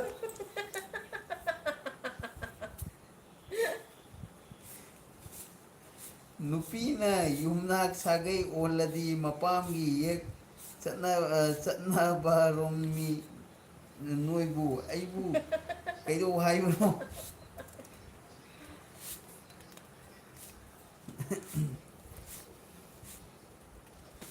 ꯅꯨꯄꯤꯅ ꯃꯄꯥꯝ ꯁꯥꯒꯩ ꯍꯣꯜꯂꯗꯤ ꯃꯄꯥꯝꯒꯤ ꯌꯦꯛꯄꯨ ꯆꯠꯅꯕꯔꯝꯃꯤ ꯅꯣꯏꯕꯨ ꯀꯩ ꯑꯩꯕꯨ ꯀꯩꯗꯧ ꯍꯥꯏꯕꯅꯣ ꯍꯥꯏꯔꯣ ꯍꯣꯏ ꯊꯛꯆꯕꯅ ꯃꯉꯥꯡꯅꯤ ꯍꯥꯏꯀꯣ ꯑꯕꯨꯅ ꯁꯣꯔꯤ ꯁꯣꯔꯤ ꯍꯥꯏꯔꯦ ꯔꯟꯖꯅꯥ ꯍꯤꯖꯝꯅ ꯃꯉꯥꯡꯅꯤ ꯍꯥꯏ ꯑꯕꯨꯅ ꯁꯣꯔꯤ ꯁꯥꯐꯝꯒꯤꯅ ꯈꯨꯃꯟꯅꯤ ꯍꯥꯏ ꯍꯧꯖꯤꯛꯀꯤꯅ ꯈꯨꯃꯟꯅꯤ ꯍꯥꯏ ꯑꯕꯨꯁꯦ ꯅꯤꯡꯃꯥꯟ ꯀꯟꯗ꯭ꯔꯦ ꯃꯄꯥꯝꯒꯤꯁꯨ ꯏꯄꯥꯝꯒꯤꯅ ꯈꯨꯃꯟꯅꯤ ꯍꯥꯏ ꯍꯧꯖꯤꯛꯀꯤꯅ ꯈꯨꯃꯟꯅꯤ ꯍꯥꯏ ꯑꯗꯨꯅ ꯍꯧꯖꯤꯛ ꯃꯌꯥꯝ ꯔꯟꯖꯅꯥꯅ ꯃꯉꯥꯡꯅꯤ ꯍꯥꯏꯔꯦ ꯍꯧꯖꯤꯛ ꯔꯃꯤꯇꯥ ꯃꯁꯥꯃꯛ ꯉꯥꯎꯔꯤ ꯃꯥꯁꯤ ꯃꯥꯏꯁꯦ ꯀꯔꯤꯅꯣ ꯈꯪꯗꯦ ꯐꯔꯦ ꯅꯨꯡꯉꯥꯏꯔꯦ ꯋꯥꯔꯤꯁꯨ ꯄꯨꯡ 11 ꯇꯥꯒꯗ ꯃꯤꯅꯤꯠ 5ꯇ ꯉꯥꯏꯔꯦ ꯃꯤꯅꯤꯠ 5 ꯈꯛꯇ ꯁꯥꯟꯅꯈꯤꯁꯤ ꯑꯕꯨ ꯉꯥꯎꯔꯦ ꯉꯥꯏꯈꯣ ꯐꯖꯅ ꯏꯔꯛꯈꯤꯒꯦ ꯑꯕꯨ ꯑꯩ ꯉꯥꯎꯔꯦ ꯑꯝꯇ ꯐꯖꯅ ꯏꯔꯛꯀꯦ ꯑꯕꯨ ꯉꯥꯎꯔꯦ India ro.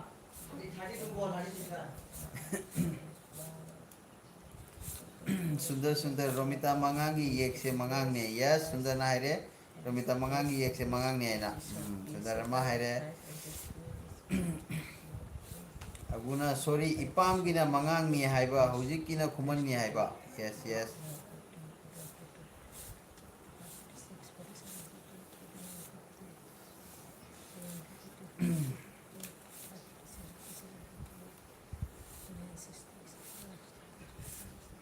Romita aguna hai sumro ipam gina mangangni hujik kina kumanni hai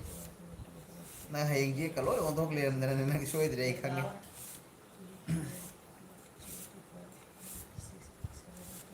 mi hina 193 ga leini maybe ma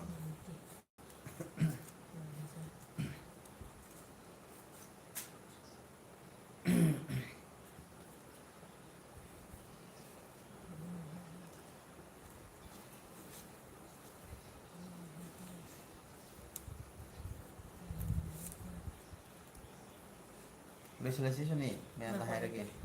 tak lama dah tak lama putra mata itu ada mini dah dan isi ni memang mini dah tengah hari ko putra mata itu ada tu legislasi ipam gi umlang na amaksam yek na kuman nupa mayung gi na mangang khangda ba khangoro ta da ba tauro idai ren sa romita lauri Hey, learning thogi mapari mamom sa. ipam gi na yung Misi lo ngawling aja. Aku sih apa sih nih Jerman itu nih. Aku nama apa ini aku ini kata lah pada irake. Romita na mangang ni hai itu. Yek noi bagi na troy. Yek na bagi yek noi bagi na try. Masih tu bah. Kong jing hore. Mo ko tinggal mo Dari lo itu deh. Milim tengah deh. Dah selesai kuisu ya mem seorang mana pak. Aku lain thau lemel. Idai rem sa emang ulau ni. Learning tho le me mapari mamom lo isa.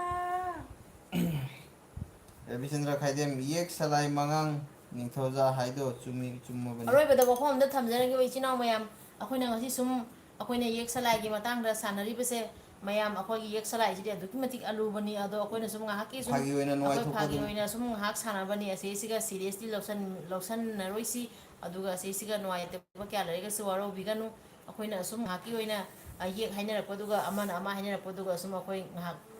kanana kai hari ke Romita yek sere yek mangangi. jana bani do romita mangang haina lai bani na romita gi yek sidi sum mangang ni akoina sum ngak Romita masama ngawre. da aroi bada si akoina thamjaram ge waro biganu Romita masama ngawre. Aguna hoy waro de. Selai hi okno ai party na tani. Romita masama su confuse lo re ma kai nuai na. Ramita aina iraga maming si mangang ai ni ibe si ga dumai na tagi je kari no aina. Ramita mangang ge na hangmani ai phau ngawre. Abu ai phau ngawre.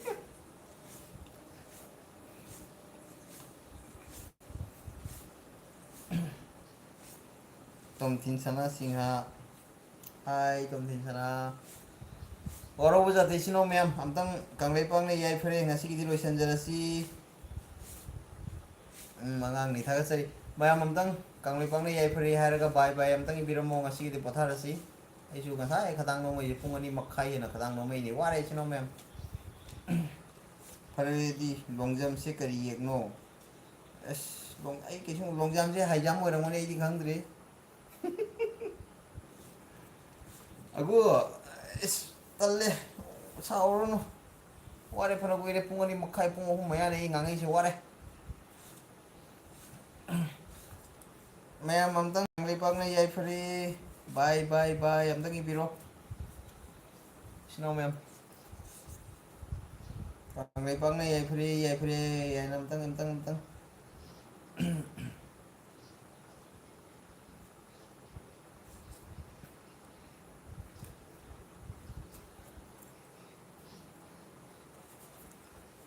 ꯆꯥꯗ꯭ꯔꯦ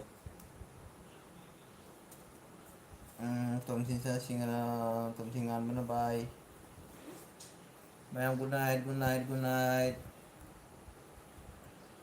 ꯑꯕꯨꯅ ꯀꯪꯂꯩꯄꯥꯛꯅ ꯌꯥꯏꯐꯔꯦ ꯍꯥꯏꯕꯤꯔꯁꯨ ꯌꯥꯏꯐꯔꯦ ꯇꯥꯕꯤꯔꯁꯨ ꯌꯥꯏꯐꯔꯦ ꯍꯥꯏꯔꯤꯕꯁꯨ ꯌꯥꯏꯐꯔꯦ ꯇꯥꯔꯤꯕꯁꯨ ꯌꯥꯏꯐꯔꯦ ꯌꯥꯏꯐꯔꯦ ꯌꯥꯏꯐꯔꯦ ꯃꯌꯥꯝ ꯄꯨꯝꯅꯃꯛ ꯌꯥꯏꯐꯃꯤꯟꯅꯔꯁꯤ ꯅꯨꯡꯉꯥꯏ ꯌꯥꯏꯐꯅ ꯂꯩꯃꯤꯟꯅꯁꯤ ꯑꯩ ꯋꯥꯊꯔꯦ ꯑꯗꯨꯅꯅꯦ ꯑꯩꯅ ꯂꯦꯛꯊꯔꯛꯏꯁꯦ ꯐꯅ ꯀꯨꯏꯔꯦꯅ ꯑꯩ ꯁꯤꯗꯕ ꯃꯄꯨꯅꯣ ꯐꯔꯦ ꯐꯔꯦ ꯑꯗꯨꯗꯤ ꯃꯌꯥꯝ ꯄꯣꯊꯥꯔꯒꯦ ꯊꯝꯃꯁꯤ ꯇꯧꯖꯦ ꯑꯩ ꯆꯤꯡꯉꯝꯒꯦ ꯑꯝꯇ ꯋꯥꯔꯤ ꯑꯃ ꯍꯥꯏꯔꯛꯑꯣ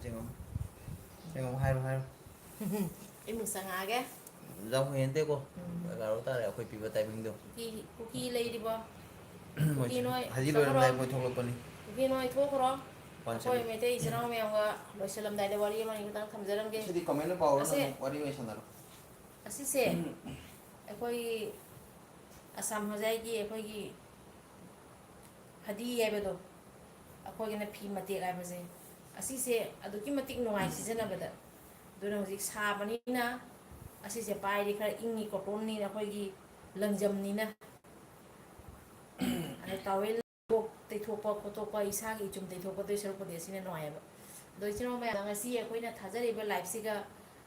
ꯑꯩ ꯃꯃꯥꯡꯗꯁꯨ ꯍꯥꯏꯈꯤꯗꯦ ꯂꯥꯏꯐꯁꯦ ꯊꯥꯔꯛꯀꯅꯦꯅ ꯑꯁꯨꯝ ꯉꯁꯤꯁꯦ ꯊꯕꯛ ꯈꯔ ꯁꯪꯕꯗꯩ ꯃꯌꯥꯝꯒ ꯋꯥꯔꯤ ꯁꯥꯟꯅꯁꯤ ꯁꯤꯡꯕꯤꯅ ꯐꯔꯖꯥꯠꯅꯤ ꯂꯥꯏꯐ ꯃꯆꯥ ꯑꯃ ꯁꯨꯝ ꯊꯥꯗꯣꯛꯁꯦ ꯊꯥꯗꯣꯛꯄꯁꯦ ꯏꯆꯤꯟ ꯏꯅꯥꯎ ꯃꯌꯥꯝ ꯑꯃ ꯆꯪꯉꯛꯄꯅꯤꯅ ꯑꯩꯈꯣꯏꯅ ꯂꯥꯏꯐꯁꯦ ꯉꯥꯏꯍꯥꯛ ꯄꯨꯡꯈꯥꯏ ꯑꯃꯇꯪ ꯊꯥꯖꯒꯦꯅ ꯊꯥꯔꯛꯄꯅꯦꯕ ꯑꯗꯣ ꯐꯅ ꯀꯨꯏꯅ ꯊꯥꯔꯦ ꯂꯥꯏꯐꯁꯤꯁꯨ ꯃꯌꯥꯝꯅ ꯑꯁꯨꯝ ꯂꯥꯏꯐꯁꯤ ꯂꯣꯏꯐꯥꯎ ꯌꯥꯎꯕꯤꯕꯒꯤ ꯂꯥꯏꯐꯁꯤ ꯃꯄꯨꯡ ꯐꯥꯍꯟꯕꯤꯕꯒꯤꯗꯃꯛꯇ ꯑꯩꯈꯣꯏ ꯍꯧꯖꯤꯛ ꯍꯧꯖꯤꯛ ꯂꯥꯏꯐꯁꯤꯒ ꯂꯩꯕꯤꯔꯤꯕ ꯏꯆꯤꯟ ꯏꯅꯥꯎ ꯃꯌꯥꯝ ꯄꯨꯝꯅꯃꯛꯄꯨ ꯍꯥꯏꯅꯤꯡꯉꯥꯏꯇ ꯊꯥꯒꯠꯆꯔꯤ ꯑꯗꯨꯒ ꯃꯃꯥꯡꯗ ꯆꯪꯕꯤꯔꯝꯃꯤꯕ ꯂꯥꯏꯐꯁꯤꯒ ꯁꯔꯨꯛ ꯌꯥꯕꯤꯔꯝꯕ ꯏꯆꯤꯟ ꯏꯅꯥꯎ ꯃꯌꯥꯝ ꯄꯨꯝꯅꯃꯛꯄꯨꯁꯨ ꯍꯥꯏꯅꯤꯡꯉꯥꯏꯇ ꯊꯥꯒꯠꯆꯔꯤ ꯑꯗꯣ ꯃꯌꯥꯝ ꯍꯧꯖꯤꯛ ꯆꯦꯛꯁꯤꯟꯅ ꯂꯩꯃꯤꯟꯅꯁꯤ ꯑꯗꯨꯒ ꯃꯦꯁꯦꯖ ꯑꯩꯈꯣꯏꯒꯤ ꯃꯩꯇꯩꯒꯤ ꯏꯆꯤꯟ ꯏꯅꯥꯎꯁꯤꯡꯒꯤ ꯃꯦꯁꯦꯖꯁꯦ ꯀꯗꯣꯝꯗ ꯀꯔꯤ ꯂꯥꯛꯏ ꯑꯩꯈꯣꯏ ꯌꯦꯡꯁꯤꯟꯕ ꯂꯦꯞꯅꯔꯣꯏꯁꯤ ꯑꯗꯨꯒ ꯑꯩꯈꯣꯏꯒꯤ ꯃꯩꯇꯩ ꯏꯆꯤꯟ ꯏꯅꯥꯎꯁꯤꯡꯒꯤ ꯀꯥꯟꯅꯒꯗꯕ ꯃꯦꯁꯦꯖ ꯑꯣꯏꯗꯤ ꯑꯩꯈꯣꯏ ꯈꯨꯗꯛꯇ ꯐꯣꯔꯋꯥꯔꯗ ꯇꯧꯃꯤꯟꯅꯔꯒ ꯑꯁꯣꯝꯗ ꯀꯔꯤ ꯄꯥꯎ ꯄꯤꯕ ꯌꯥꯕ ꯑꯁꯣꯝꯗ ꯀꯅꯥꯗ ꯀꯔꯝꯕ ꯒ꯭ꯔꯨꯞꯇ ꯀꯔꯤ ꯄꯥꯎ ꯄꯤꯕ ꯌꯥꯒꯦ ꯍꯥꯏꯕꯁꯦ ꯑꯩꯈꯣꯏ ꯃꯁꯦꯟ ꯑꯁꯤ ꯈꯟꯊꯃꯤꯟꯅꯔꯒ ꯑꯩꯈꯣꯏꯅ ꯇꯧꯒꯗꯕ ꯑꯩ ꯑꯉꯝꯕ ꯊꯧꯗꯥꯡ ꯇꯧꯃꯤꯟꯅꯁꯤ ꯑꯗꯨꯒ ꯃꯌꯥꯝꯗ ꯍꯥꯏꯖꯒꯗꯕꯗꯤꯀꯣ ꯑꯩꯈꯣꯏ ꯃꯤ ꯀꯌꯥ ꯂꯩꯒꯦ ꯃꯤ 77 ꯑꯗꯣ ꯑꯩꯈꯣꯏ ꯃꯁꯦꯟꯒꯤꯀꯣ ꯑꯩꯈꯣꯏ ꯃꯁꯦꯟ ꯂꯣꯏꯅ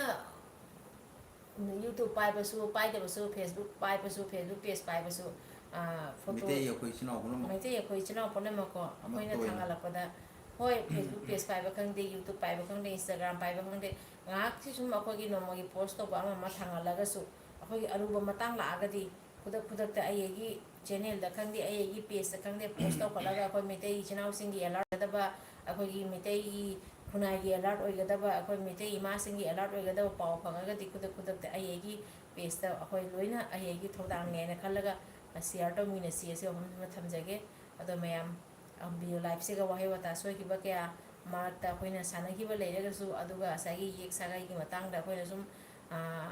ꯔꯣꯃꯤꯇꯥꯅꯦ ꯀꯩꯅꯦ ꯑꯩꯈꯣꯏ ꯃꯁꯦꯟ ꯑꯩꯈꯣ ꯂꯥꯏꯕ ꯏꯆꯤꯟ ꯏꯅꯥꯎ ꯃꯌꯥꯝꯅ ꯀꯩꯅ ꯁꯥꯟꯅꯔꯤꯕ ꯑꯩꯈꯣꯏꯒꯤ ꯃꯇꯥꯡꯗꯗꯤ ꯑꯁꯨꯝ ꯑꯩꯈꯣꯏꯅ ꯉꯥꯏꯍꯥꯛꯀꯤ ꯑꯣꯏꯅ ꯁꯨꯝ ꯁꯥꯟꯅꯖꯕꯅꯤ ꯑꯁꯤ ꯑꯩꯈꯣꯏꯅ ꯁꯤꯔꯤꯌꯁ ꯑꯣꯏꯅ ꯁꯥꯟꯅꯖꯕ ꯅꯠꯇꯦ ꯃꯩꯇꯩ ꯑꯩꯈꯣꯏꯒꯤꯗꯤ ꯌꯦꯛ ꯁꯥꯒꯩ ꯍꯥꯏꯕꯁꯤꯗꯤ ꯑꯗꯨꯛꯀꯤ ꯃꯇꯤꯛ ꯑꯔꯨꯕꯅꯤ ꯑꯩꯈꯣꯏ ꯑꯗꯨꯅ ꯂꯥꯏꯅꯤꯅꯦ ꯑꯩꯈꯣꯏꯒꯤ ꯌꯦꯛ ꯁꯂꯥꯏꯁꯦ ꯑꯁꯤꯒꯤꯁꯤꯒ ꯑꯩꯈꯣꯏꯅ ꯀꯔꯦꯝꯅꯕ ꯑꯃꯁꯨꯡ ꯑꯩꯈꯣꯏꯅ ꯀꯩꯅꯣ ꯇꯧꯖꯕ ꯅꯠꯆꯗꯦ ꯑꯗꯨꯅ ꯏꯆꯤꯟ ꯏꯅꯥꯎ ꯃꯌꯥꯝ ꯑꯩꯈꯣꯏꯒꯤ ꯌꯦꯛ ꯁꯂꯥꯏ ꯑꯩꯈꯣꯏꯒꯤ ꯌꯦꯛ ꯍꯥꯏꯕꯁꯦ ꯑꯩꯈꯣꯏꯅ ꯊꯥꯛ ꯋꯥꯡꯅ ꯊꯝꯒꯗꯕꯅꯤ ꯑꯗꯣ ꯑꯁꯤ ꯋꯥꯐꯝꯁꯦ ꯊꯝꯖꯔꯒ ꯉꯁꯤꯒꯤꯗꯤ ꯃꯇꯥꯡꯁꯤꯒ ꯂꯥꯏꯐꯁꯤꯁꯨ ꯂꯣꯏꯁꯤꯟꯖꯔꯒꯦ ꯃꯌꯥꯝ ꯆꯥꯛ ꯆꯥꯕꯤꯔꯨꯔꯣ ꯑꯩꯈꯣꯏꯁꯨ ꯆꯥꯛ ꯆꯥꯖꯧꯔꯒꯦ ꯑꯗꯣ ꯃꯅꯤꯄꯨꯔꯒꯤꯗꯤ ꯑꯁꯥꯏꯅ ꯆꯥꯛ ꯆꯥ ꯂꯣꯏꯔꯝꯃꯅꯤꯀꯣ ꯑꯗꯣ ꯑꯩꯈꯣꯏꯁꯨ ꯍꯧꯖꯤꯛ ꯆꯥꯛ ꯆꯥꯅꯕ ꯇꯧꯔꯒꯦ ꯂꯣꯏꯁꯤꯟꯖꯔꯒꯦ ꯃꯌꯥꯝ ꯀꯪꯂꯩꯄꯥꯛꯅ ꯌꯥꯏꯐꯔꯦ ꯏꯕꯨꯙꯧ ꯄꯥꯈꯪꯕꯅ ꯌꯥꯏꯐꯔꯦ ꯏꯆꯤꯜ ꯏꯅꯥꯎ ꯃꯌꯥꯝ ꯆꯦꯛꯁꯤꯟ ꯆꯦꯛꯁꯤꯟꯅ ꯂꯩꯃꯤꯟꯅꯁꯤ ꯑꯗꯨꯗꯤ ꯂꯣꯏꯁꯤꯜꯂꯒꯦꯀꯣ ꯂꯣꯏꯁꯤꯜꯂꯁꯤ ꯀꯩꯅꯣ ꯇꯧꯔ ꯂꯣꯏꯁꯤꯜꯂꯣ ꯏꯆꯤꯜ ꯏꯅꯥꯎ ꯃꯌꯥꯝ ꯂꯣꯏꯁꯤꯟꯖꯔꯒꯦ इसी नाव मैम मसाने पिकअप तो नहीं चाहिए चला पर फमम नहीं थे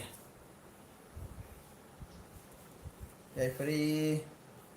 अगली बार नहीं याइफरी इसी नाव मैम मैसेंजर वारबो यादे अकोई दुम संगम मतम दसरंग मर दुफाइना तक संग कनी मैम संगी थाजदना जाम था मतेंग फजना सपोर्ट फंगी अखोई इसी नाव मैम नगी मतम खुदिंग थाजब से मांगन बिगनु अखोई आई सामुसु इसी नाव मैम के अंगम सेवा तौबो ngamba ngasi तो इसमाइना सिगैसे हेन तौबो ngamba ओइजगे मैम पठाजरगे ngasi ओइजे इचीन इनाउ मयाम पोथारसी नुसिबा काका तो Mama, यामी हाउ minute se, lagi fans sorban jate, sabun kan itu sorban jate.